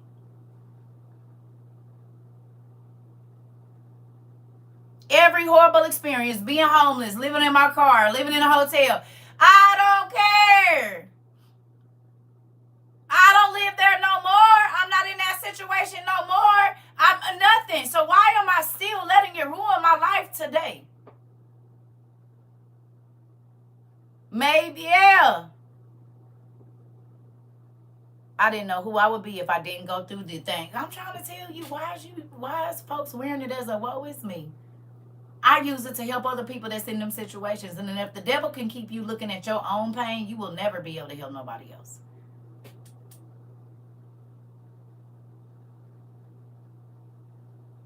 Do you hear me? If you are constantly looking at your pain, you can't help nobody because you won't heal. So you're too sick to do so. I can't go back to the SAI experience brutally. Can't go back to that. I can't go back to the people that stabbed me in my back. I can't go back to the what? Why am I repeating it? Why am I letting it keep me down 20 years, 30 years, 40 years? That's crazy. My mama putting me out. I tell the story so y'all can see how God did even when I didn't have my parents. Do y'all see me? Oh, my mom. She put me out and she abused me. Blah, blah, blah, blah, blah, blah. No, I'll be like, I got out in these streets and figured it out. And my daddy came through every time I needed something. What? You can live with your pain right here because it gets you sympathy, or you can grow from it and help other people out of that misery and that prison. What you gonna do?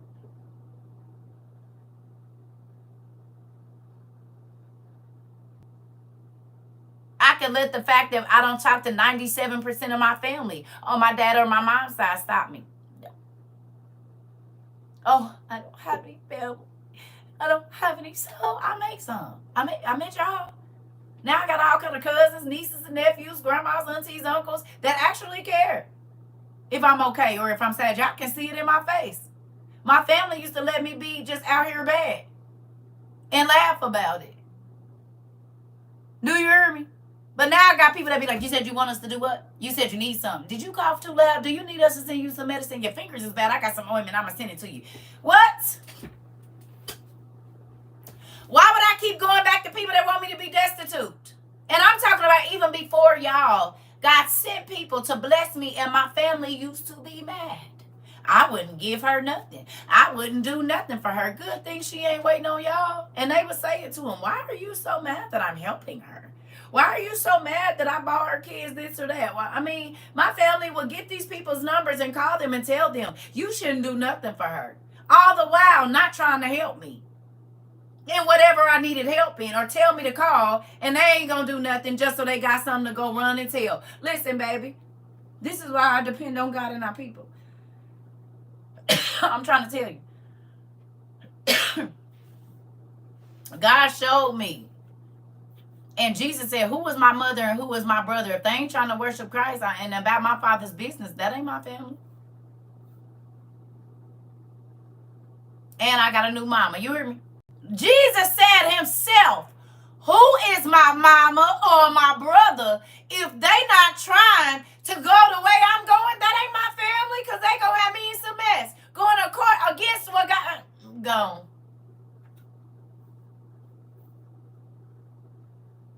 And they always trying to take shots until they need me to talk to one of their kids or give them some advice, and then to jump right on the internet with the rest of my family talking crazy. Boy, y'all so see-through, I don't care. Because I'm still doing me and still being me. Well, no matter what y'all done said or did. Every state, every city, every neighborhood I done been in, babe, God done looked out for me. I didn't have to steal from nobody. I didn't have to take nothing from nobody. I didn't have to lie, cheat, steal, none of that. I just been myself the whole time, and people be mad when you can be yourself. Because they wish they could be themselves and they can't, because they live a lie. They live a whole lie. For real. All day and all night, babe. Miserable people, it's hard living a fake life. It's hard to live a lie. You always worried about when you're going to get caught. And when somebody going to find out that you're not really who you say you are. I don't have to live in that. You come trying to tell somebody my past, well, that's a shame, because what you do. Let's hear about you. What was your little dirty secrets that you felt like, and I don't care, because I probably already been told them. You can't make me feel bad about my testimony, something God brought me out of. You can't. Long as I'm not doing it no more and I'm not still in that life, you really can't make me feel bad, because that's a testimony I have. I'm sorry you don't have them. I'm sorry you're still trapped in whenever you met me, or still living the way you did when I knew you back then. That's why you over here. looking at my life like you was 10 years ago, 20 years ago, 15 years ago, 25 years ago. I couldn't tell you nothing you're doing because I don't care. I'm just too busy trying to make my life better, and the other people that want they like to be better, I'm not trying to drag nobody with me. I'm going to clip the cord and let you go. And the folks that I see that are struggling, that's really trying to get up, them the people I'm about to go help. Everybody else, you just wasting my time. Some people will keep you preoccupied with nothing so that you can't do something. And once I realized the people that kept me preoccupied with nothing, I cut them loose and I started getting with folks that was doing something.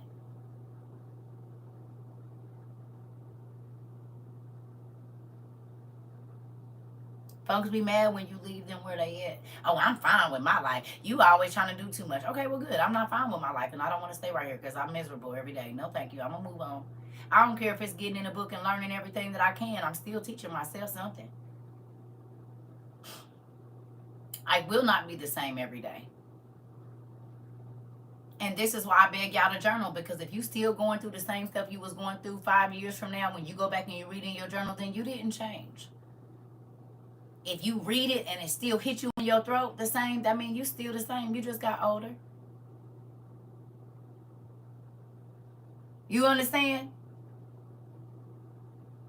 But if you're journaling and you're journaling about your pain and the things that you're going through, in 2 years, it should not affect you the same. Because you should have grown since then to where, yeah, it might make you feel something, but it don't bring tears to your eyes no more. It don't bring fire up from your feet no more. It should have changed because you should have been looking for the solution so that you don't feel like that no more. You hearing me? Yeah, I went through a whole bunch of horrible stuff, but I don't live there no more because God changed my heart. He didn't have to change the people. I asked him to change me. That way, when they do whatever they do, it don't move me. You getting me? Don't ask God to change them. Ask God to change you. Because they might stay the same. But you're going to be irritated 20 years from now about the same thing over and over. Or you're going to ask God to give you whatever you need so that they can be who they going to be. It don't bother you none. It don't affect your emotions or nothing at all. What you going to do?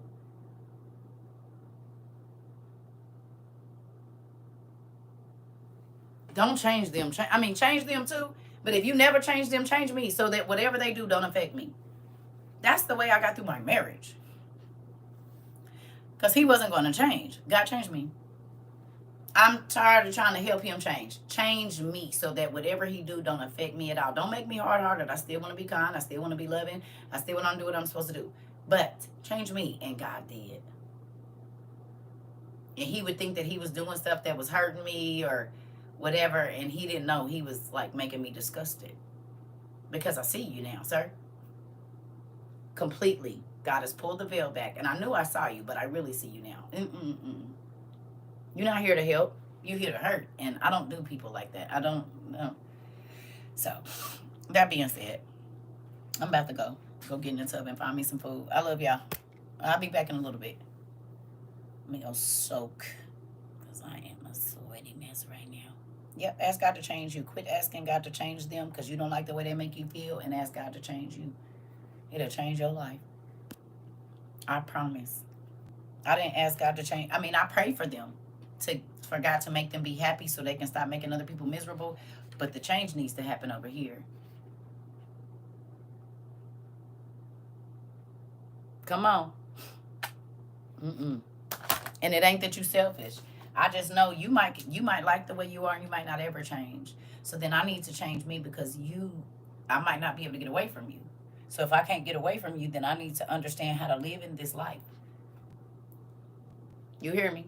Because I don't want to be irritated. I told y'all, in my relationships, I always said, I'm not going to be bitter. I'm going to be better. I'm not going to treat the next person worse than you because you hurt me. I'm going to treat them better than I treated you.